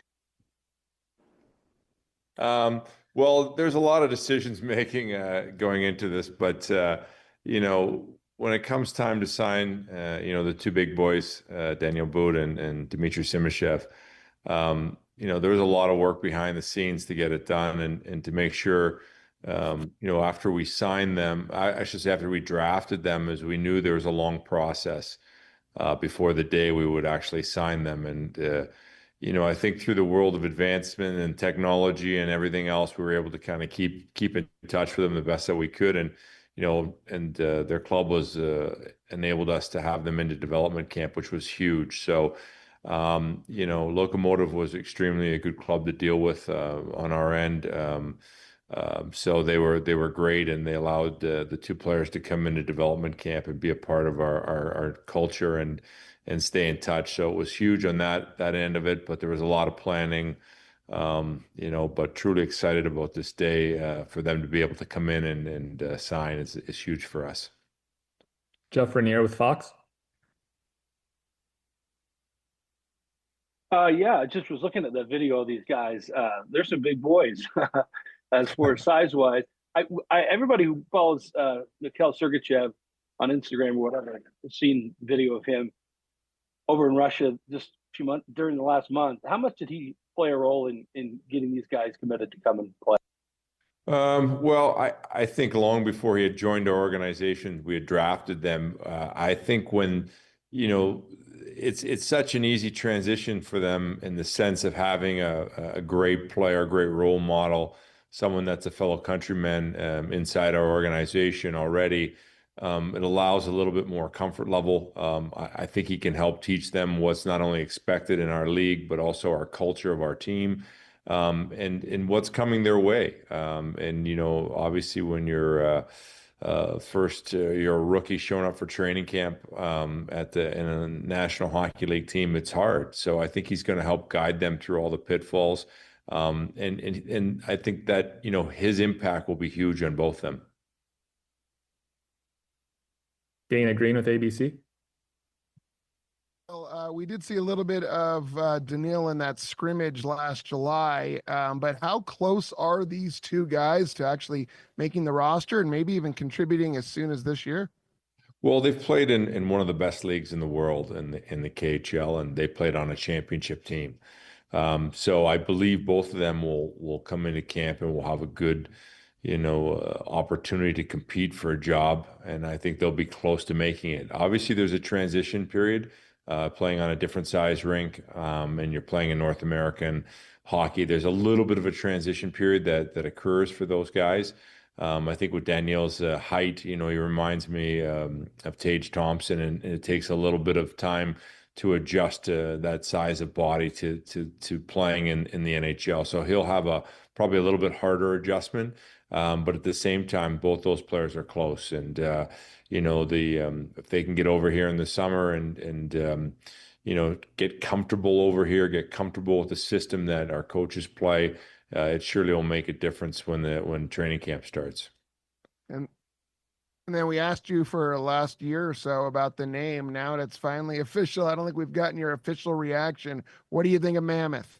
Oh, it's incredible. It's SCG has done a great job of bringing the incredible logos, and then I love the name. You can see the excitement when we're around Utah, and when you see the kids and they see the logo on you, they just go crazy. And I'll tell you just a quick story. I ended up going to Canadian Town to do a little bit of scouting, and I forgot I had the logo on my shirt, and I went into this hotel, and there's a massive youth hockey tournament. I forgot that I had the logo on, and the kids seen it. And this was about 2 days after we had released it. And it literally started a riot in the hotel lobby about, where did he get that? Who are you? And I jumped in the elevator quickly, and they saw that I went up to the 9th floor. Well, they all headed up. There's about 3,000 kids on the 9th floor screaming. I could hear them as I locked myself in the room. Where's the Mammoth guy? Where's the Mammoth guy? So I realized at that point it was the logo was a massive hit, not only in Utah, but also across the world. Chase Beardsley with the Hockey Writers. Hey, Bill, just kind of going off the transition question. Could you see these guys perhaps going to Tucson and playing a couple games with them somewhere in the season, getting some experience from that coaching staff? Well, we always see the glass here half full, not to say that, elite prospects don't touch the American League, because the American League is a great teacher of the game. And a lot of times players need it. They need to get touches of the puck, and they need to get those touches in offensive situations. So you never want to rule that out, but these guys have played at an elite level over in Russia and played for one of the top teams, and they experience a high pressure culture where they play. So there's a good opportunity that they might not ever touch the American League. And the harder they train in the summer, the more that they get accustomed to the systems that we play, the better off they have a chance. So there is a good chance that they could be in the NHL and never touch the American League. But if they do, that's not a bad thing either. Sometimes prospects such as Dylan Gunther, Josh Doan, the Kesselrings of the world have all gone down and made huge strides out of the American League. And it's a great place to play. It's a great place to develop. And sometimes it leaves a lasting impression on a prospect there's only one league to play in, that's the National Hockey League, and they want to push to get out of the American League. But they also know in the back of their mind they needed those touches and they needed to play in those situations to allow them to come up and be an NHL player. Bell Fraser, Salt Lake Tribune. Hi, Bill. Just what was the thinking behind the European assignment clause, and when does that kick in? Well, the European assignment clause gives us an opportunity that if the transition period, if the player got sick or the player needed some time in the American League, we could do that for about the first year and a half. And then after they get past that point, it enables them to go back to a club in Europe and develop also. So I like it. I think it's a really good clause for the club. It allows them to come in here and if they need some transitional time to go down to Tucson, they can do that in the first couple of years. Cole Bagley, KSL Sports. So congrats on the signing. Just excuse me, in terms of making strides, for both of these guys, where did they improve to the point that you decide, all right, it's time to bring them over? Well, we with the technology, you get to watch the all the games on video, and you get to have analytics too at the same point. So you get a really good understanding of their impact that they're having over there, not only in the points that they produce, but actually watching them. And with Dmitry Simashev, he's a big man. He might be the biggest D-man I've ever drafted with that type of mobility I've ever seen in my life. Like, he can cover ground. He's one of the best skaters. He works at his game. He's extremely good on the D side of the puck. And there's some room for him to grow offensively, obviously, too, and add to get into play with his skating. But the things that he's elite are skating and just closing and defending is truly impressive at his size. And he just kept getting better and better during the course of the year and having more impact in the games. So that's Dimitri. I think Daniel, he's a big man that can score. He can make a play. He plays a really North American style in the sense that you saw in one of the tying goals in double overtime, I think it was, in the playoffs, the way he took the puck to the net. And that's what he does. He plays a North American style game. He's extremely aggressive, cutting into the net and occupying the front of the net with elite stick skills. So he's really impressive. His game has come a long way.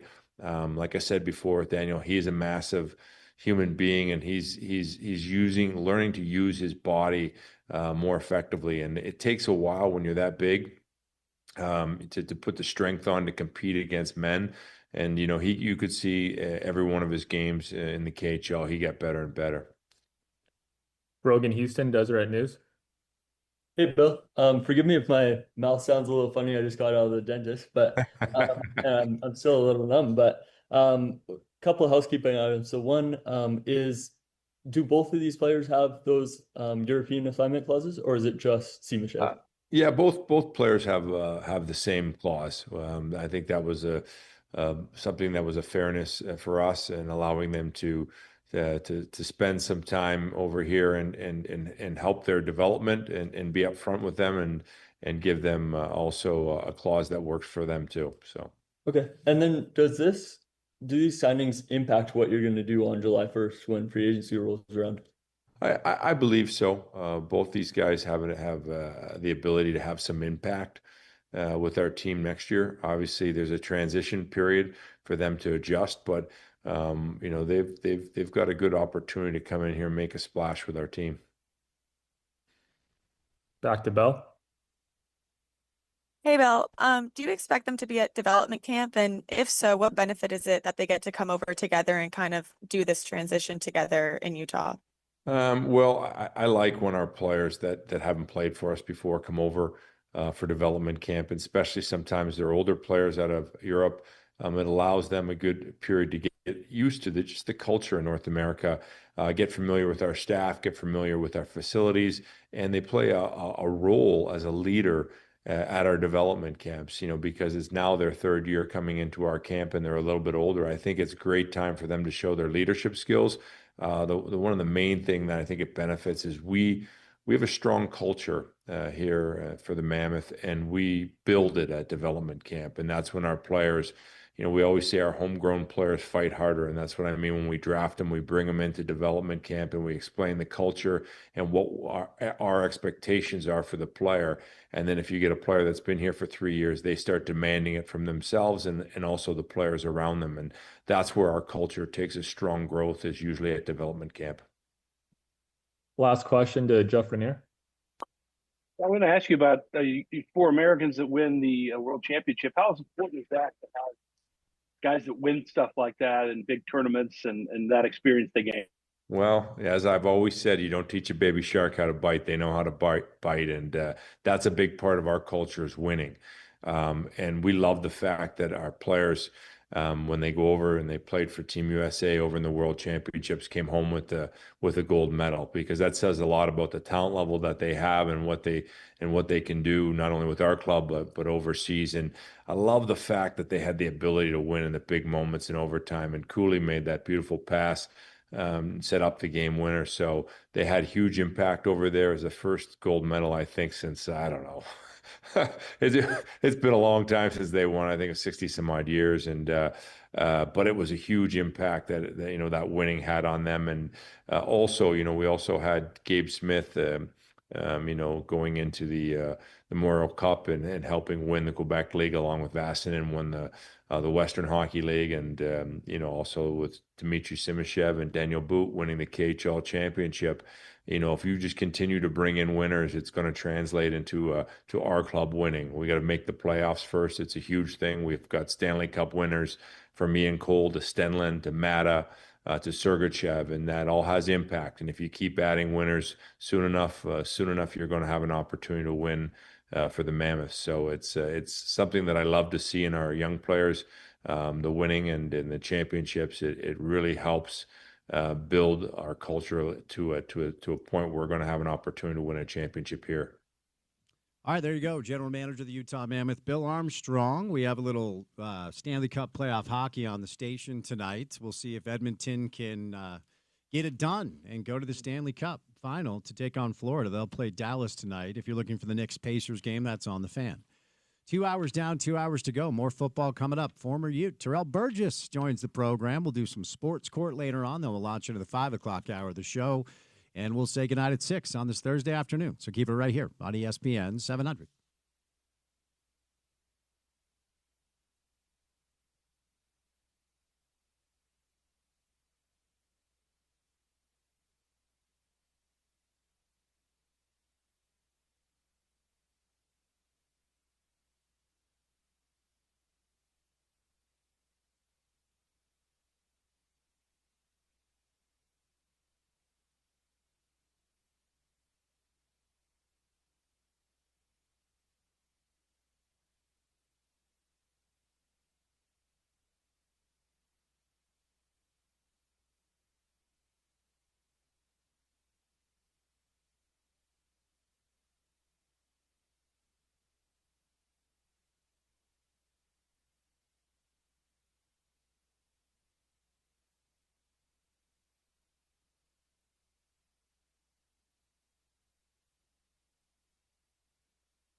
Do a little sports court today with our friends over at Handy and Handy.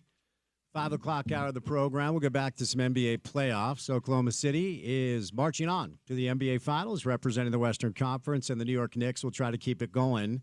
Well, not keep it going, keep the series going, I guess. Try to extend it tonight, 6 o'clock Mountain Time, Madison Square Garden. But we'll do more football now, former Ute. Now with the New Orleans Saints. Great to welcome in Terrell Burgess back on the drive on a Thursday. Terrell, happy Thursday, man. How you doing? I'm doing well. How are you? I'm good. I'm going to guess, are you a Laker fan? I mean, you're an LA guy. You're a California guy. Are you a Laker fan? Yes, I am a Lakers fan. Yes, I am. Oh, dear. Okay. Well, out of the playoffs this year, but you guys do have Luka in the fold. How do you feel about the future of your Los Angeles Lakers?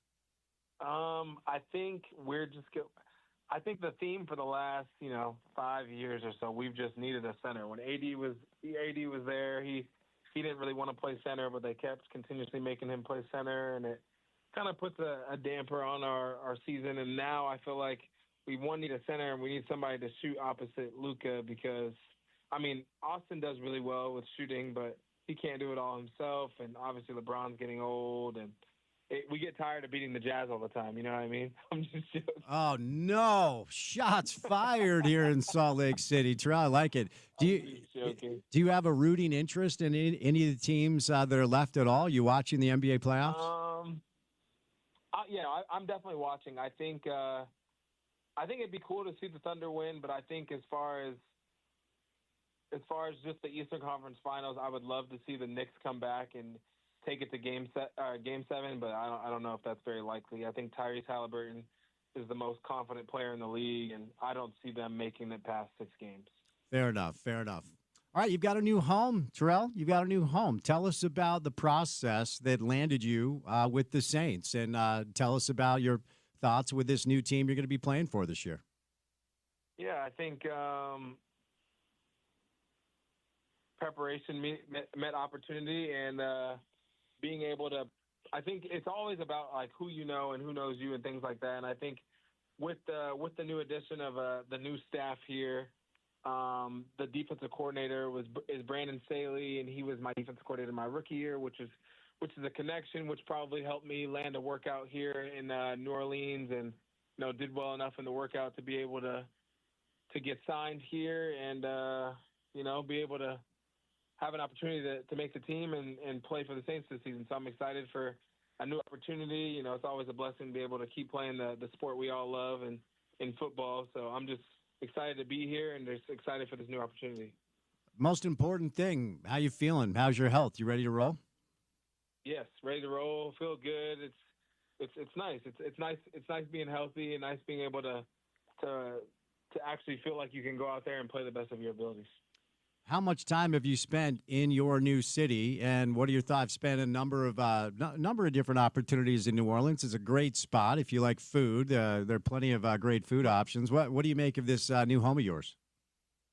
It's actually pretty nice. I'm enjoying it so far. I've been here for a couple weeks now, and it's pretty cool. I haven't done too much exploring. Like I've gone to the mall, I've gone to the airport, I've been at the facility, been at the hotel and everything, but I haven't done too much since I've been out here, but I'm definitely going to try and get out and see a few things, some things I haven't seen before, so I'm excited. Have you inquired about who will play quarterback for your new NFL football team, Terrell? I have no clue who's going to end up playing quarterback here. I mean, we have a few of them, but I have no clue who will play.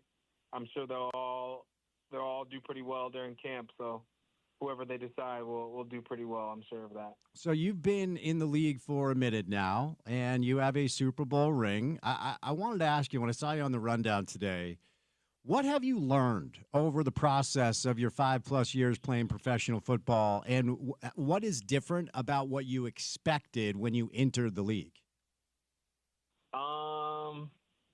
What is different? I don't know if anything is different, but I think my rookie year, will forever be like guinea pigs. Anytime I tell people like my rookie year, it was during COVID, so all of the off season was on Zoom and everything like that. I think anytime I tell someone that, they're like, "Oh, geez, like how was it learning an NFL defense on Zoom and things like that?" But I think there's always changing. There's been a few changes of the rules. Obviously, the kickoff return rule has changed, and things like that. But from a standpoint of as a defensive player, obviously every year there's going to be something new about how to protect the offensive players, how to protect the quarterback. So I think as a whole, football is becoming safer, not more safer. It's becoming safer at the same time. It's still the game we love, still a hard-hitting, competitive game that we all love to play. You referenced earlier just your gratitude for continuing to be able to play in the NFL. What do you attribute your ability to continue to find landing spots to the most? I mean, is it work ethic? Is it being prepared? Is it relationships? Like, what do you attribute your ability to keep finding teams to play for, Terrell? I think it's just about everything you said. It's relationships. It's work ethic. It's honestly just, I mean, this instance, I would say it's relationships and work ethic. But as a whole, it's just like being able to be ready when your number is called. And obviously, like in this case, it's like my phone was called. Came out here, worked out, and the connection between my old DC and the DC here now, and I don't know. I think it's as a whole, it's all the things you said, and just being able to actually show what they believe you're able to do. Have you been told exactly what they anticipate your role to be? I mean, the Honey Badgers there, right? Tyrann Mathieu there, Justin Reed. They've got some good safeties on the roster. What's your understanding about what you're going to be asked to do for the Saints this year?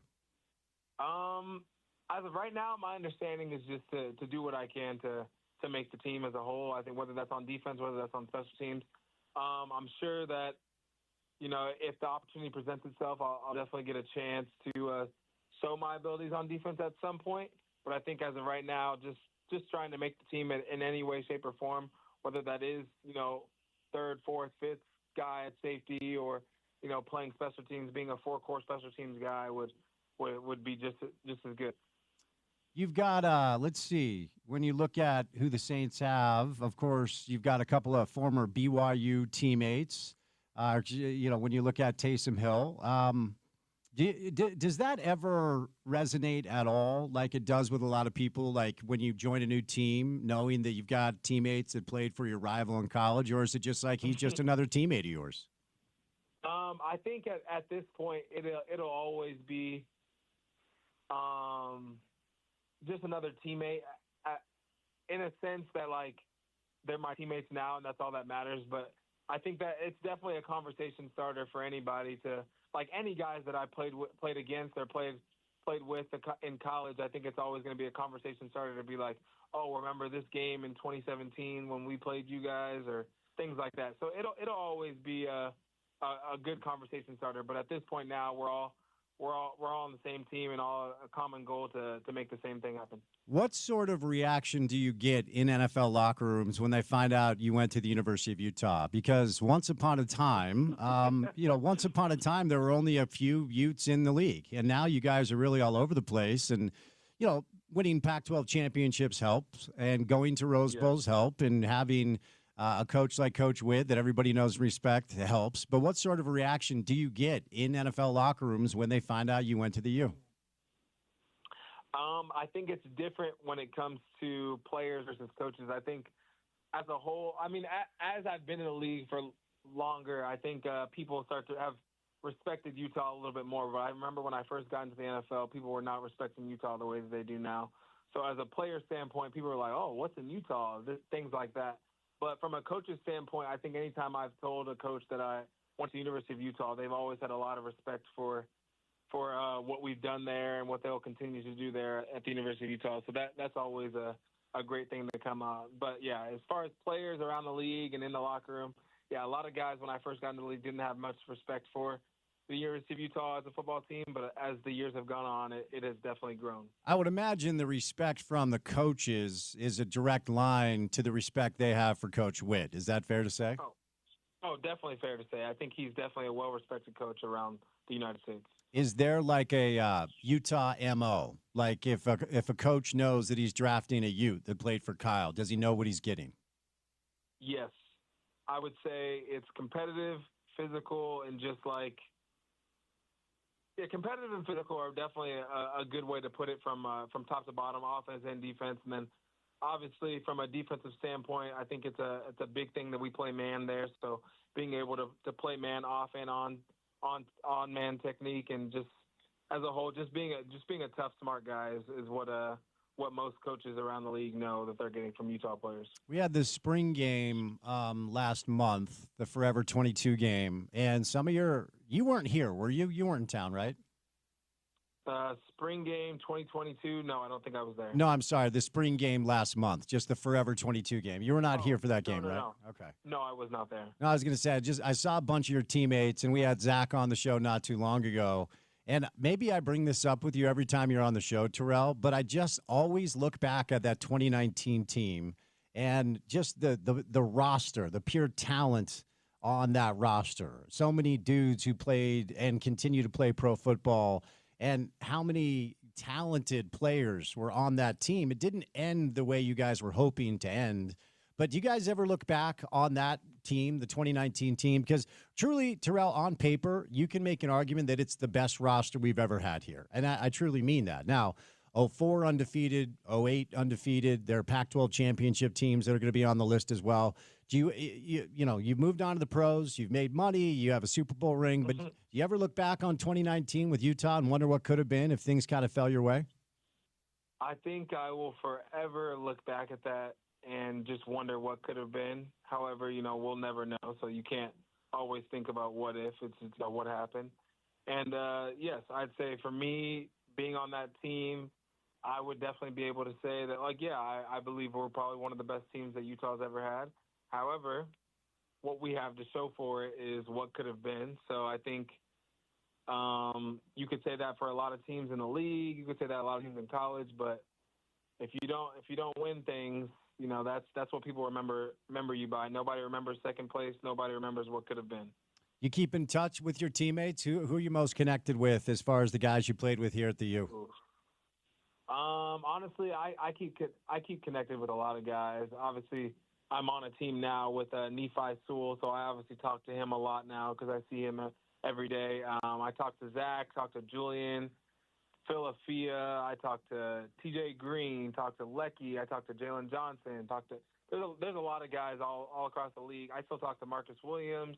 There's a lot of guys. I talked to actually Booby Hobbs today. That's nice. That's an older name. But, nice. There's a lot of guys that I still communicate with my time at Utah, because I think that's some of the best 4 years of your life that you can go through, and I think I made a lot of connections, a lot of friends during that time that'll last for a lifetime. Do you ever find yourself back here in Salt Lake? I know you're a California kid. You live in New Orleans now. Do you ever find yourself back here in Utah?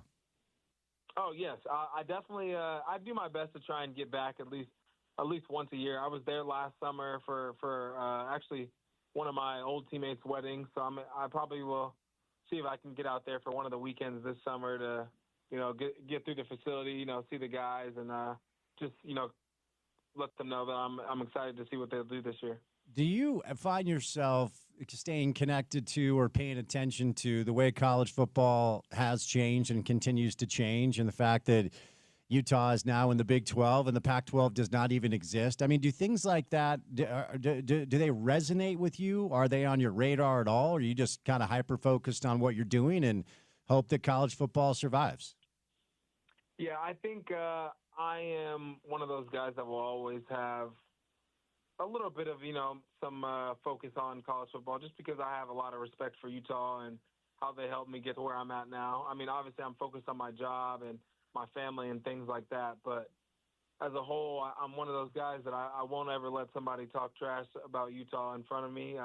When Utah's playing and I don't have anything else to do on a Saturday, I definitely am pretty locked into watching their games. So I'm always going to pay attention to Utah and to do what I can to pay my respects for all that they did for me.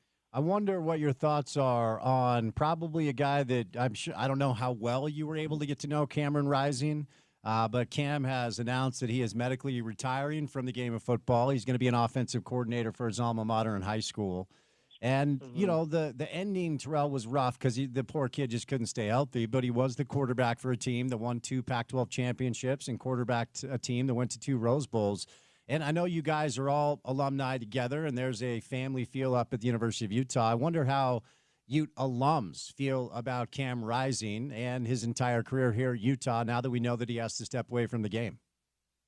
Yeah, I'm sick for him because obviously, like my senior year, he was our scout team quarterback after he transferred from Texas, and I think he did really well then. And then from him being able to, I feel like there was probably one year where he probably should have started, but it is what it is now. But him being able to bring 2 Pac-12 championships to the University of Utah, I think that'll forever go down in the history books. He's a great player.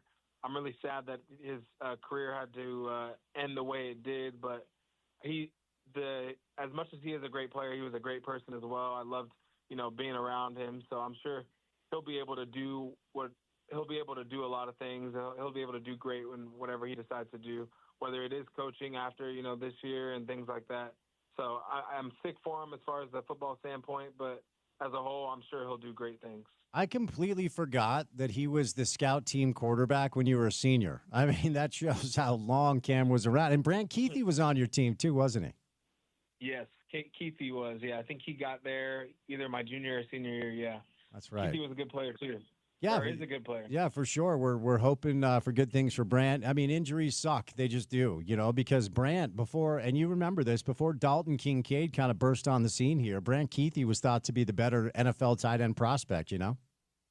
I would have to agree with you. I think, and not that it was anything against Dalton Kincaid, sure, but he came over there, and obviously he got into a tight end room that already had a guy that was really good. Injuries happened to happen, and Dalton took control of that opportunity, and now look at him. He's a premier tight end on the Buffalo Bills, and I don't know. I'm excited for both of them. They both did really well for Utah, and I'm excited to see how Brant's career continues. So based off of, Terrell, your knowledge of Coach Witt, your relationships in the program, and your understanding of how Utah football works, I mean, we're coming off a couple of really rough years. And, the fact that Coach Witt was able to get the team 2 years ago to win 8 games with all those injuries was really miraculous. And last year, first year in the Big 12, did not go as we all thought, locally or nationally. Everybody thought Utah would either win the Big 12 or certainly be there at the end.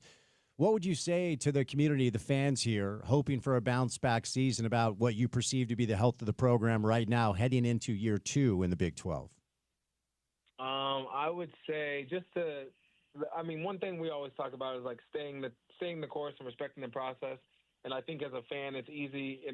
I've been a fan of the Lakers my whole life, and I've only seen, I guess I was too young to watch them win the three-peat in the beginning, but I'll just talk about basketball. But I was able to see them win 3 championships in my career, in my lifetime, and all the other years were probably down years. And I think on those times you can always be like, oh, well, this sucks. Like, I'm going to find a new team to watch. But at the same time, like, if you just, keep supporting them, I think they're going to do well this year. They got a new OC. Obviously, they still got more Coach Scally at the helm on defense, and obviously Coach Witt's still the head coach. So they'll find a way. They'll find a way to do it. I remember my sophomore year, we went 6-6 there in the season, and then won our bowl game against West Virginia, and everybody didn't know what was going to happen the year after that, because I remember going into that season, I was like, oh shoot, this is a tough off season. We got to see what's going to happen, and then we ended up going to the Pac-12 championship. So I'm not sitting here guaranteeing we're going to go to the Big 12 championship this year, but I definitely believe that we'll have a way better year than they did last year, not because of, who's on the team, but simply just because as a whole, I think they'll have more guys that are healthy and just, a nice full off season to be able to learn the system and just have some fun. So I'm excited to see them this year, and I hope the fans are just as excited as I am. Terrell, it takes a tremendous amount of nerve to come on the radio in Salt Lake City as a Laker fan where your team has won 17 championships and talk about how difficult it's been to continue to believe in that process when the Jazz have been around for 50 years and have never won one. Well done, sir. Hey, I'm sorry. I mean, I love the Jazz. I will always go back and support the Jazz because, when I was at Utah, I loved going to the game. So I always will support them. But as a whole, I'm obviously going to support the team that I grew up watching before I support a team that I watched for 4 years. Oh. That's just the truth. Of course. No, I'm just teasing you. But it has not been that difficult to be a Laker fan is my entire point, right? I can attest to that. That's fair. You got any fun off-season plans? I know OTAs. Or did you take any time off? Did you do anything fun? Get away, maybe take some vacation. I don't go back to San Diego where my family is too often, but I definitely took a little bit of time to go down there this year. Spent a little time in a few different states.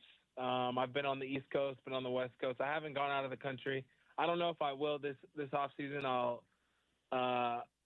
going to spend some time, putting some new furniture in my house, so just to see how that works out. That a guy. Where do you keep the Super Bowl ring? Because I've always said if I had a chance to win a Super Bowl, it would be around my neck on a chain all day, every day. Where do you keep yours?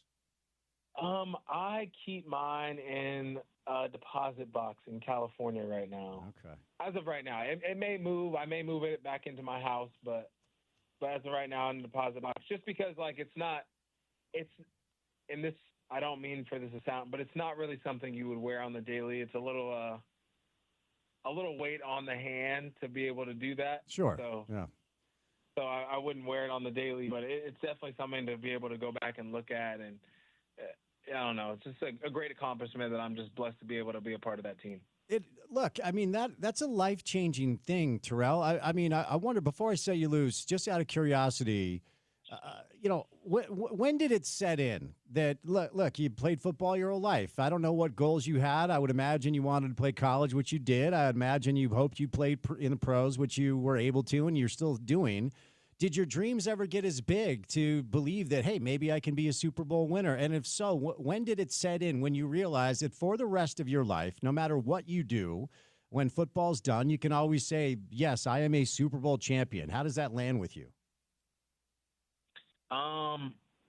I think it's insane. I don't think about it on the daily, but I think anytime somebody will be like, oh, what's it like? Oh, they'll call me champ, or they'll be like, not that often. People don't call me champ that often, but sometimes they'll say Super Bowl champion, and I'll be like, wow, like that really happened. Or sometimes some of my old teammates will talk about it and be like, it's crazy that even happened.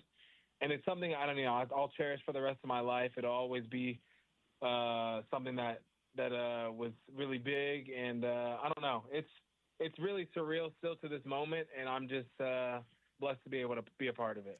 All right, man. Well, congrats on the new deal with the Saints. We are always cheering for you here in Salt Lake, as you know. And if you ever roll through the city, let's get you in studio. How about that? Yes, sir. Perfect. Of course, I will. All right, my man. Terrell Burgess, now with the New Orleans Saints, Super Bowl winner with the Rams, who drafted him out of the University of Utah. Great kid, great player in college, and he is now entering, I believe, his 6th year playing pro football at a very high level. So started with the Rams. They drafted him out of the University of Utah, moved over to the New York Giants for a minute, spent some time with the Washington Commanders, and then was with the Bills last year, but placed on injured reserve on August the 25th. Then he was released. So excited that Terrell has a new deal with the New Orleans Saints, and, of course, cheering for him, and hopefully things go well. All right, before we catch a break, we welcome in Ryan from the Dish Professionals. Give him a call at 801-424-DISH. Save a bunch of money on a bunch of different things. What's going on, Ryan? Spence, thanks so much as always. Excited about this offer, and it's been fun. Every time a customer calls in, we try to put together a calculation of how much money we can save. And, sometimes customers are like leery to say, well, I'm paying this much, because they're afraid that we're going to set the price based off of what they're paying. Not the case. We've got the lowest price, and it's guaranteed. The price that we offer is way, way less than what you're paying with cable or DirecTV. I mean, we're talking thousands. Over the next year or two, you're going to save so much money. Plus, you get 3 months free with Dish, and you get a price guarantee where it doesn't change. We can also help with internet. Guys, listen, you're paying too much. It's hard, I know. Change is difficult, but I promise you're going to love it. The DVR is bigger. It's faster. It has all the streaming apps built in. It'll auto-hop commercial breaks. It'll auto-record your team's games for you. This is such a unique feature. Plus, you have access to all your DVR content wherever you go with the Dish Anywhere app, which also works on an Amazon Fire Stick. So you can literally have an extra TV someplace, plug a Fire Stick in, full access, DVR, everything, just like a regular receiver, and it doesn't cost anything. It's included.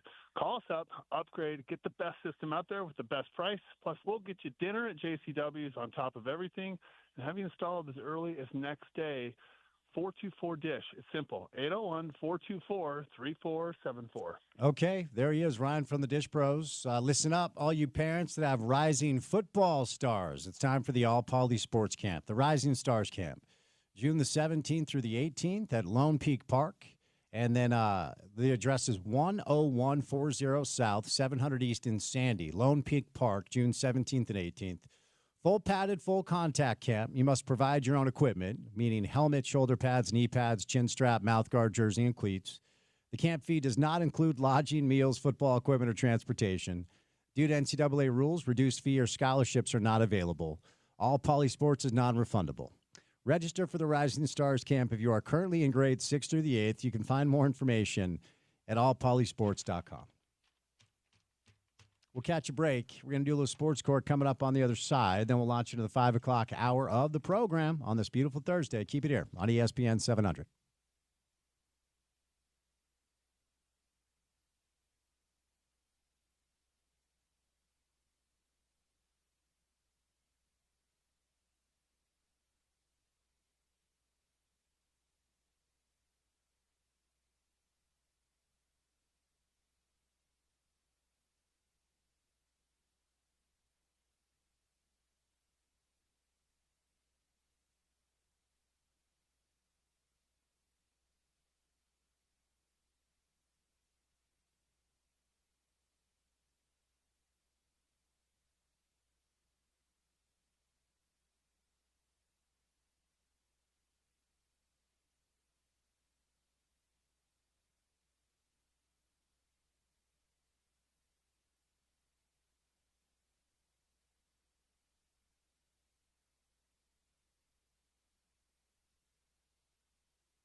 We're just under 2 hours away from tip at Madison Square Garden, where 90 minutes at 6 o'clock tonight. It was 6:30 last night. 6 o'clock tonight. It's about 90 minutes away from tip.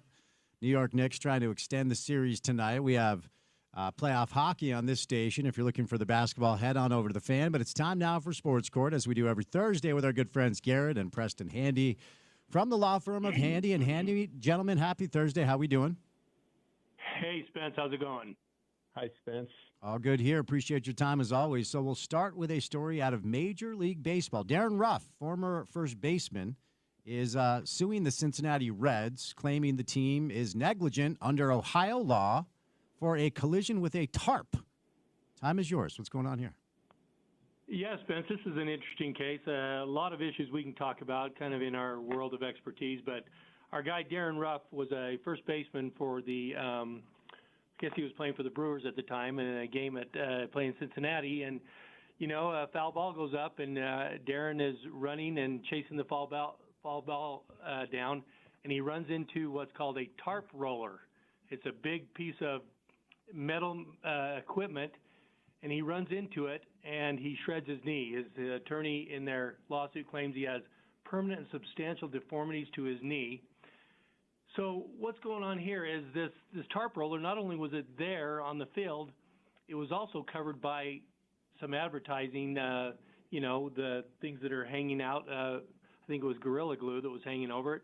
So not only is he watching a foul ball, which he, is doing and thinking that the field's just going to be like it was, it's also covered up by a sign where he can't really see it. So what happens after this is he's got a serious injury to his knee. He goes on the injured reserve, and ultimately he never plays another major league game again. So he's brought a lawsuit against the Cincinnati Reds, and it's kind of interesting. We can talk about it. He hasn't brought it against the field, the ballpark, but he's claiming the Cincinnati Reds, through their employees, failed to follow industry standards, and they set up there was an obvious and an avoidable risk by having this out there. Somebody probably just left it out there and they didn't think this was going to happen, but he's claiming damages from this that could have been avoided had the thing been, they're claiming industry standards that should have at least had some padding on it. You've got padding on the fences, you've got padding everywhere. We talked about a case a few years ago where someone ran into a utility box, claimed the same thing that didn't have padding. So what he's going to go do here is essentially he had a pretty good career going, not an all-star, but he had a nine-year major league baseball career going, making a lot of money, and he never played another game. So what he'll do is he has to first prove negligence. He has to prove that they had a duty to do it a certain way and that they failed to do it. But for that failure, this wouldn't have happened. And then he's going to prove his damages, which essentially is going to be, I would have played likely another 5 years in the major leagues, and I would have made X amount. And because of this, I've lost those damages, and hopefully he'll have to prove those. But I think he's got a pretty good case. The way it's laid out, that this thing was laying out there, and I've looked up a couple of pictures of them. They're kind of gnarly, and it's very foreseeable if you ran into this, there would be serious injury. All right, Gary, you're up, buddy. There is some precedent for this. I mean, Reggie Bush, if you remember, he slipped on an uncovered concrete surface in 2018, tore his ACL, and a St. Louis jury awarded him $12.5 million in damages. So, I mean, a little bit different facts, but again, if we're talking about, a playing surface and, off of the field and hazards, there is some precedence. All right, moving over to a story out of the Premiership, the EPL, a very, very disturbing one at that. Liverpool wins the Premiership. They win the Premier League title. And somebody drove a car into the crowd celebrating, 27 people into the hospital. Just horrible scenes across the pond, guys. What can you tell us? Yeah, Spence, it is a disturbing story. I mean, I think 79 people injured, 7 are still hospitalized. Apparently, the guy in this van, he follows an ambulance through a temporary lifted roadblock. And so that's how he gets into this parade route where there's these hundreds and thousands of Liverpool fans to celebrate their championship and went through and struck all these people. And so he's been charged now. There's seven charges, but and again, this is, English law, so it's a little different, but unlawful and malicious wrongdoing with the intent to cause grievous bodily harm. And so I think that's the part that, is really going to trigger probably some heightened penalties here for him if convicted, is this intent to cause grievous bodily harm. They did come out pretty early on and say this wasn't terrorism related or anything like that. I've seen some things that, maybe some drugs are involved, that this guy's on drugs as well, so there could be an enhancement in some charges that way. But obviously, sad story, but facing some very serious legal consequences in the UK. All right, Preston, you're up, bud. Yeah, let's just treat it like, we don't totally know the UK laws, but in any time there's something like this, there's the criminal aspect to talk about. And I saw that he was actually, they used a different term, but charged with attempted murder. No one was actually killed, but, it was the type of thing that could have resulted in death. But I think I look at potential civil lawsuits. I don't know if the UK allows for that, but I think it's interesting how he gained access to this area, whether the security was tightened up. They talked about that he followed an ambulance through, and the reason the ambulance was going through is because someone needed, some care, that was legitimate. But potential civil lawsuits there. I don't know if England allows for those, but we always look into that as a possibility. All right, moving over to another story out of Major League Baseball. An ex-Twins pitcher named Jay Jackson has been ordered to pay child support to a woman he met while playing baseball in Japan. Time is yours. Yeah, our guy Randy J. Jackson, a decent pitcher, played in the major leagues. He went and played in Japan for a couple of years, 2016 to 2018, and when he left, he just didn't leave Japan. He left a child, a dependent, and the mother of this child, pretty ambitious in her pursuits. She went to the Japan Family Court and got a judgment, essentially an order, a legal ruling that Randy owed child support. Well, how are you going to enforce that? Well, she was pretty smart. She went and got a lawyer in the United States, and while in 2024, Randy's playing for the Twins, and he's a temporary resident, which becomes part of the legal issue, she relied on the Minnesota Uniform Interstate Family Support Act.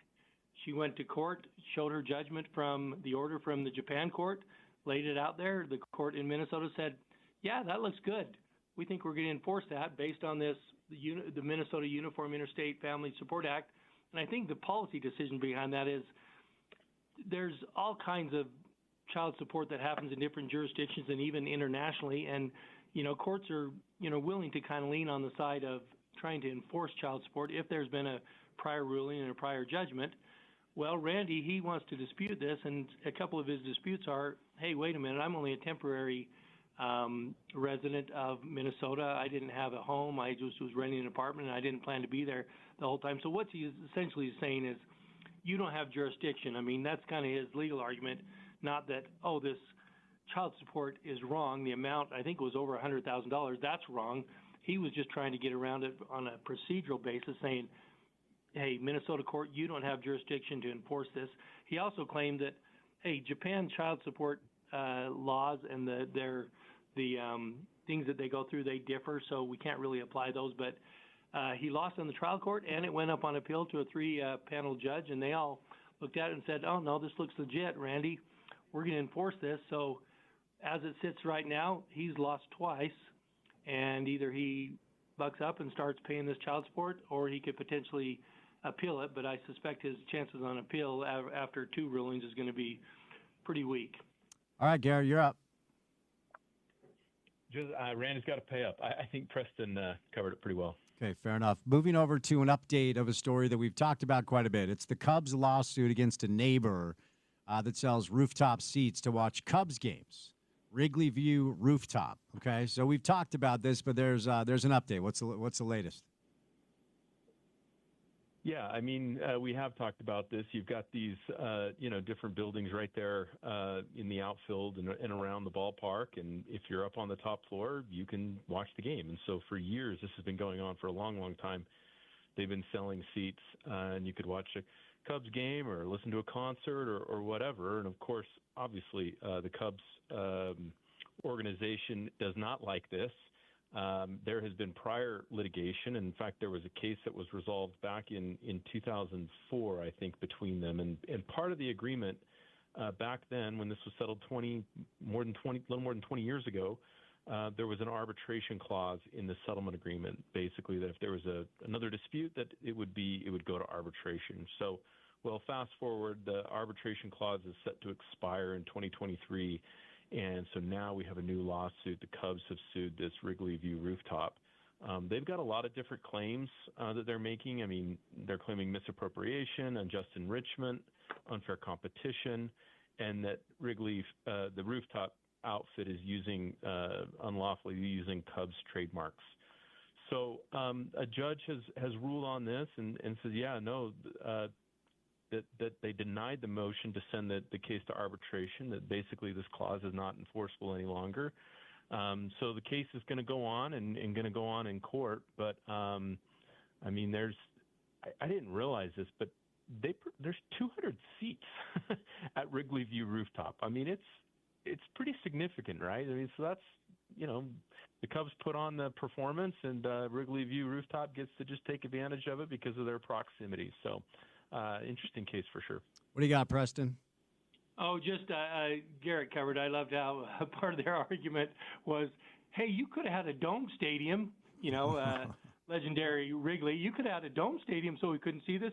It was your decision to have an open stadium to allow people to see this. Not a real great legal argument. No, for sure. All right, final one for today. Jazz fans will remember Sean Kemp as a great basketball player, but he's in a little trouble. Pled guilty to assault on Tuesday for shooting at two men inside a vehicle in a Washington State Mall parking lot. What's the latest here?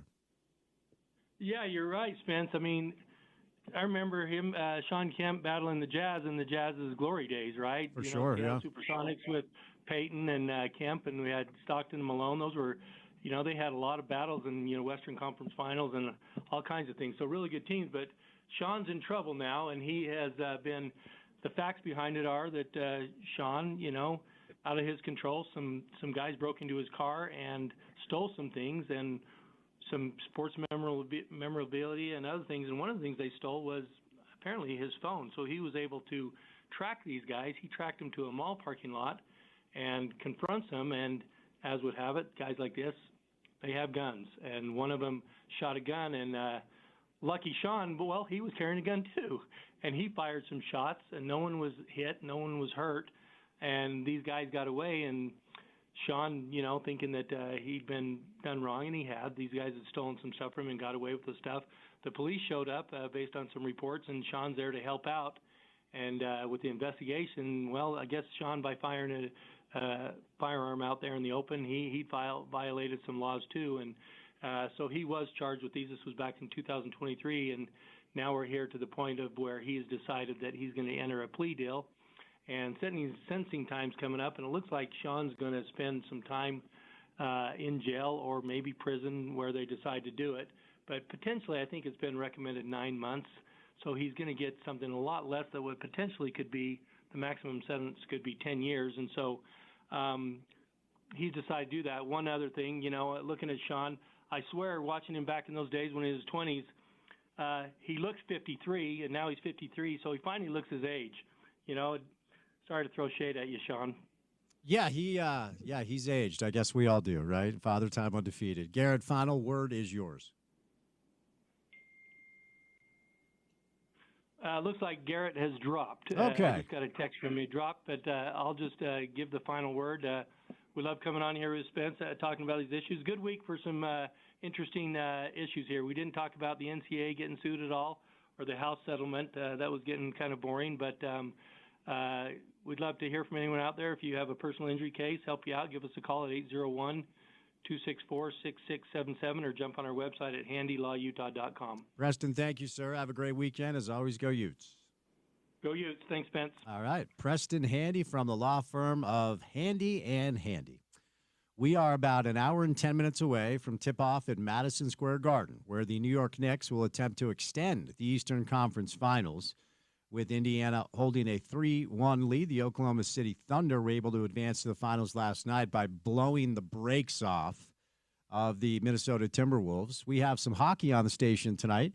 Edmonton will look to punch their ticket to the Stanley Cup Finals and join Florida. Florida became the 5th team in the history of pro hockey to make it to 3 straight Stanley Cup Finals with their win.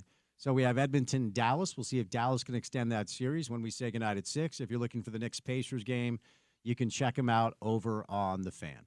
All right, we'll do more NBA playoff basketball and also some college football. Some kickoff times announced for the Utes. We know some of the kickoff times for Utah football. Just a little bit of a spoiler. Not great news. Very late kickoffs, very early kickoffs, but hey, it is some football. It's a big weekend for Utah football. They welcome in a number of recruits for the 2026 class, reportedly about 30 kids up on campus for the Utes this weekend. So we'll bring in the voice, Bill Riley. We'll say goodnight at 6 on a busy Thursday show. It's good to have you with us right here on ESPN 700.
All right, let's get it. Drive at 5 time Thursday afternoon. The warmest day that we've had so far this year, about 82 degrees and sunny here in downtown Salt Lake City, Utah. It feels very June-ish. We are about to turn our calendars to June coming up next week. And as it is every single day, it's good to have you along for the ride. Drive at 5 time, your commute home on a Thursday afternoon starts right now. Keep it right here. We will take you home here on ESPN 700.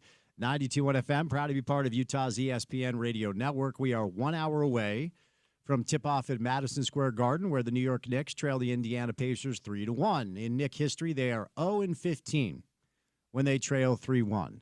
The Knicks are a 4.5-point favorite to win the game tonight. Karl Anthony Towns is potentially unavailable. He will be a game-time decision tonight as to whether or not he plays for the Knicks. We're going to have to wait and see as the Pacers will try to stamp their ticket to the NBA Finals, where they will find a waiting Oklahoma City Thunder team that absolutely manhandled the Minnesota Timberwolves last night. That game was over very early. Minnesota scored 9 points in the first quarter. They had 14 first-half turnovers. They had 12 made baskets in the first half. Not going to get it done. Oklahoma City, in my opinion, appears to be on the way to a very nothing's easy in this league, but I'm not sure either Indiana or New York can compete at a very high level with OKC, a team that was put together brick by Sam Presti in a very, very impressive, brilliant way, quite frankly. So we'll see if the Knicks can get it done tonight. We have some playoff hockey this evening as well, as the Oilers and the Stars will do battle at the American Airlines Center in Dallas, Texas. Edmonton has a 3-1 series lead. They will try to advance tonight to take on Florida, the Florida Panthers, last night. As a result of a 5-3 win in Carolina, became the 5th team in NHL history to advance to 3 straight Stanley Cup finals. So playing good hockey at the right time of year. We'll see if Connor McDavid and the Edmonton Oilers can join them tonight. The 5 o'clock hour of the program today is brought to you by our friends at IFA Country Stores. Summer vacations and warmer weather are just beyond the horizon. As the days grow longer and brightly colored flowers begin making their appearance, it's time to start planning and applying Step 2 of IFA's 4+ annual lawn care program. Designed with a blend of vital macro and micronutrients, IFA's Step 2 fertilizer promotes strong roots and vibrant colors in your yard, only at IFA and at IFA.coop. All right, good news, bad news type situation, I guess. We found out today some kick times for the University of Utah football program. The Utes announced game times for 4 matchups on its 2025 schedule. So game times broadcast channels have been updated for the following games. Utah at UCLA. Opener on August the 30th, 94 days away. 9 o'clock p.m. That's right. 9 p.m. Mountain Time. It will be on Fox, so you'll have to stay up late for that one. Utah, Cal Poly. So Cal Poly will be 4 o'clock Mountain Time on ESPN Plus on September the 6th. So that is, of course, the home opener. Utah at Wyoming, 6 o'clock p.m. Not bad on CBS Sports Network. And then the other game we found out is the final game of the season. Well, the conference slate, the regular season. Utah at Kansas the day after Thanksgiving, November the 28th at 10 a.m. 10 a.m. 10 a.m. is better than 9 p.m. I mean, goodness gracious. Utah, UCLA, 9 p.m. on Fox. We're going to bring in Riles today, the voice of the Utes. Bill Riley will stop by. And this, is, of course, is just another situation where television networks and high-powered executives are simply in charge, and there's not a lot you can do when it comes to any issue you have with either the Times or, of course, the networks. It is what it is. So Fox will have the UCLA game at 9 o'clock p.m. on August the 30th. ESPN Plus will have Utah Cal Poly at 4 o'clock p.m. Mountain Time on the 6th. And then Utah in Laramie, September the 13th, will be at 6 o'clock p.m. on CBS Sports Network. And then the Utah-Kansas game will either be ABC or ESPN at 10 o'clock a.m. So there you go. All right, so last night, Oklahoma City with a very, very easy win over the Minnesota Timberwolves. Of course, a lot of people doing the obit on Minnesota's roster. Minnesota has some decisions to make. There's no doubt about that. Our old buddies, Mike Conley, Rudy Gobert, Nickeil Alexander-Walker, and Joe Ingles will go home. And you have to wonder what it will look like for Minnesota in the offseason. I don't know what you do. Julius Randle has a player option for, I think, $31 million. And prior to the Oklahoma City series, Julius Randle was probably the best player on the floor while Minnesota beat Golden State. Now, Golden State did not have Steph Curry. Julius was also really good against his old team, the Lakers. But he was so bad against OKC, he was benched on 2 separate occasions to watch the game from the fourth quarter, that now you wonder what Minnesota's going to do. My guess is Randle is looking for an extension. He probably does not want to play on a 1-year deal. And he is good enough that a team would probably give him, I don't know, 4 years, 130, 140. I mean, the wild part is Julius Randle in the modern day and age of NBA basketball is probably worth $25 or $30 million a year. You just have to understand what your ceiling is if Julius Randle is your second offensive option. This is not a new conversation. It was the same conversation that we had about Julius Randle when he was a Knick. And Anthony Edwards, at the age of 23, is taking a heap of criticism today that I find a little bit unfair. Oklahoma City, pieced brick by brick together by Sam Presti, as we talked about during the opening segment. You know, when I see a team that once upon a time was rebuilding and has now found themselves in a very successful stratosphere in pro basketball, I try to compare where the Jazz are at now and the steps the Jazz can take to potentially be in the same spot. And when you look at the teams, Oklahoma City is a team that not too long ago was in a rebuilding mode. The problem is the Jazz have already probably made 5 or 6 bad decisions that have set their rebuild back a couple of different years, quite frankly. One of the bad decisions was initially not going all in on trying to necessarily do things the right way to give yourself the best chance possible at a high pick. Now, I can hear what you're saying. They just did that, and it didn't guarantee anything. Well, that's not necessarily true. It did guarantee a top 5 pick. As we've talked about on the show, the Jazz didn't just go all in on losing last year for the ceiling of potentially drafting number 1. As a result of them being the worst team in the league, their floor was 5, and that is not nothing. Because the Jazz aren't the only team that dropped in the lottery. Portland dropped. New Orleans dropped. Brooklyn dropped. A bunch of teams dropped as a result of the Spurs and the Mavericks, of course, who have the number 1 overall pick. It's why they call it a lottery. It just is luck of the draw. It's the same thing if you go across the border, buy a ticket in Idaho, and then your numbers aren't called. Is it rigged, or did you just didn't have the luck? That's the deal. So the Jazz were the only team that fell, but because they were the worst team in the league, they did only fall to 5. So whether it's Oklahoma City, Houston was in this area not too long ago. You could even make an argument that prior to Job, Memphis was in the spot, Sacramento.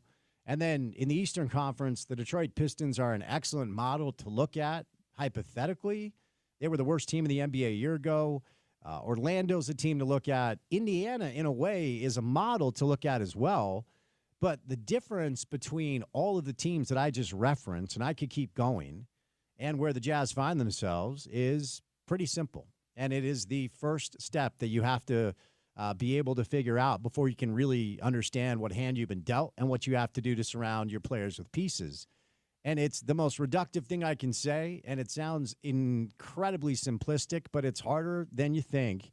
You just have to find a building block. You have to find the guy. And all of those teams have their guy. The Pacers have Halliburton. The Pistons have Cade. The Magic have Paolo Banchero, and quite frankly, Franz Wagner is better than any player on the Jazz roster, including Lauri Markkanen as well. And when you look at what Oklahoma City has, we can talk about Chet and Jalen. We can talk about their rotations, their depth. We can talk about their coach. We can talk about their youth. None of it works without Shea. None of it works without Shea. And the nice thing is Shea, I think, was the 11th pick. You know, Tyrese Halliburton, late lottery pick. A lot of teams had a chance to take Halliburton. Yes, Cade was number 1, Banchero was number 1, and more often than not, if you're going to draft a franchise-changing piece, chances are a top 3 or 5 pick is the way to do it, but that's not the only way to do it. Jokic, Kawhi, I could give you dozens of examples. The problem is, as a talent evaluation organization, Oklahoma City is almost batting 1,000. Not entirely, but almost batting 1,000. When they utilized some of the draft capital they got in the Paul George trade, they received Shea, who was already drafted by the Clippers in the late lottery, but one of the picks that they've received, by the way, 4 of them haven't even conveyed. Think about that. 4 of the picks Oklahoma City received in the Paul George trade have not even conveyed yet. So not only do they get their cornerstone, the MVP, one of the best players in the world, and Shai Gilgeous-Alexander, who at the age of 26 is going to be awesome for like another 10 years. One of the other picks that have conveyed, they used on Jalen Williams, who's their second best offensive option. They did have a little lottery luck moving from 4 to 2, where they drafted Chet, which has been a big, big deal for them. Chet's injury allowed them to slow play his development by another year. But it wasn't just the Paul George trade. Remember, it was drafting Harden, Westbrook, and then, of course, Kevin Durant, obviously. That was the Seattle Sonics back in the day. But it was drafting those 3 players that have all gone on to be cornerstones elsewhere, even though I'm not a huge Westbrook guy, that allowed Presti to turn those players into assets that he's used to build the group that we see now. And the group that we see now is not just the best team in the NBA this year. They're probably going to be the best team in the NBA for a few years, depending on what happens with the Celtics, depending on what happens with some of the other teams that could potentially make some moves. They will extend Shai, Chet, and Jalen. And then, even though they're going to have some difficult decisions to make financially, they have 11 future first-round picks from other teams, and they've maintained the majority of their own draft capital. And by the way, the Jazz owe them a top 8 protected pick next year. If you're wondering what the Jazz is going to look like next year, just keep that in mind. If the Jazz don't have a top 8 pick, it goes to Oklahoma City. The Jazz are going to be bad intentionally again next year because they have to hold on to that pick. They cannot lose that pick. So even if they have to make some tough cap decisions surrounding their big 3, they have all of the draft capital they need to build around them on the outside. And you can find rotational pieces. I mean, the Jazz have 7 or 8 rotational pieces, decent players. You can find them every year. What's hard to find is the cornerstone you build around. And what these teams have that the Jazz just don't, and these teams that were in a rebuilding space not too long ago have that the Jazz just don't, is that dude, the guy you have to find to build around. And maybe the Jazz can find it at 5 because it's happened before. Problem is, so far, the talent evaluation of this new front office and ownership group has been bad. It just has. There's no other way to put it. And yes, Filipowski looks like he's a decent player. Collier had some decent moments. I guess, do you like Keontae? He drives me nuts. Cody, top 10 pick, looked really bad as a rookie. Taylor's hurt, so we'll continue to kind of put him on the side. What do you think of Sensabaugh? Like, the problem is there are questions surrounding almost every single player that the Jazz have drafted since the ownership change and the new front office change. And with Oklahoma City, you can almost go down the list. Truly, they've almost batted 1,000. It is remarkable. So they're in the finals. We'll see if the Pacers can join them tonight or the Knicks can extend the series. But as I referenced, we have some kick times for Utah football, and we'll talk some Utah football transfer portal, some positional groups, get to know the new quarterback a little bit. We'll welcome in the voice of the Utes, Bill Riley, coming up on the other side. Then we'll say goodnight at 6 o'clock in time for some NHL playoffs right here on ESPN 700.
I do walk alone, Porter.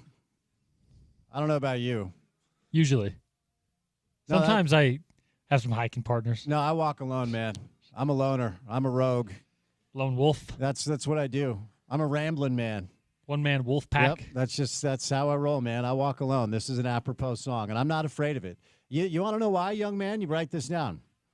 There's a fine line between loneliness and freedom. This is true. Did I just blow your? I just blew your mind. Admit This is it. true. I feel like I'm like Van Wilder giving out advice on the show. The more time you have to yourself, the more time you have for yourself. So, there's some truth there. Okay, yeah, fine line, kids, between loneliness and freedom. So I walk alone. I just want to be clear. That's how I roll. All right, man, I give up on this series. I have no feel for it. We'll see if Cat plays. We're just a few minutes away from tip. But what's your gut tell you? MSG, Knicks get it done tonight? What are the Knicks, like 0-114, down 3-1 in a playoff series? I think that's something like the number there. So at this point, Spence, I'm just hoping we make it competitive. I'm hoping we force a Game 7. If you can force a Game 7, as you know, anything can happen at that point. That is the sports world's version of a real reset, right? So, one game at a time, take it, go 2-0, force 7, and then we can have a different conversation. Until then, I'll just enjoy every minute of Knicks hoops we get. All right, fair enough. I mean, yes, it has been fun, but we'll see. We'll see if Cat plays. We'll see if the Knicks can extend tonight. We have some playoff hockey. It's such a bummer that these conference finals and the NHL and the NBA have just not been competitive at all. So we'll see if Edmonton can advance tonight against Dallas to take on the Florida Panthers, that became the 5th team in pro hockey to go to 3 straight Stanley Cup finals with their win last night. And then if you're looking for Knicks Pacers, head on over to the Fan.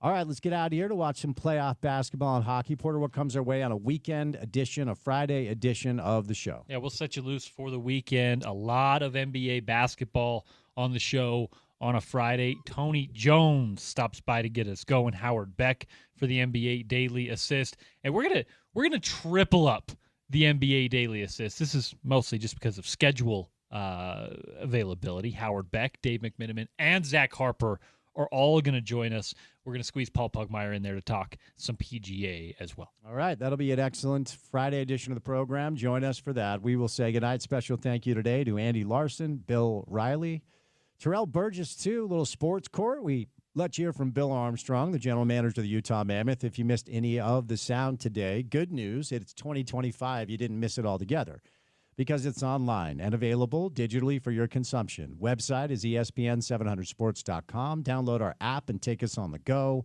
And then for what we do in our space, we have a podcast. It's called The Drive with Spence Checketts. It's available wherever you get your shows. So subscribe, rate, review, say nice things in the comments, and give us all the stars. It helps. For Porter, I'm Spence saying goodnight. I'm going to go walk alone, watch some Knicks playoff basketball. Enjoy your Thursday evening. We'll talk to you on a Friday edition of the show. There's a fine line between loneliness and freedom. Talk to you tomorrow right here on ESPN 700.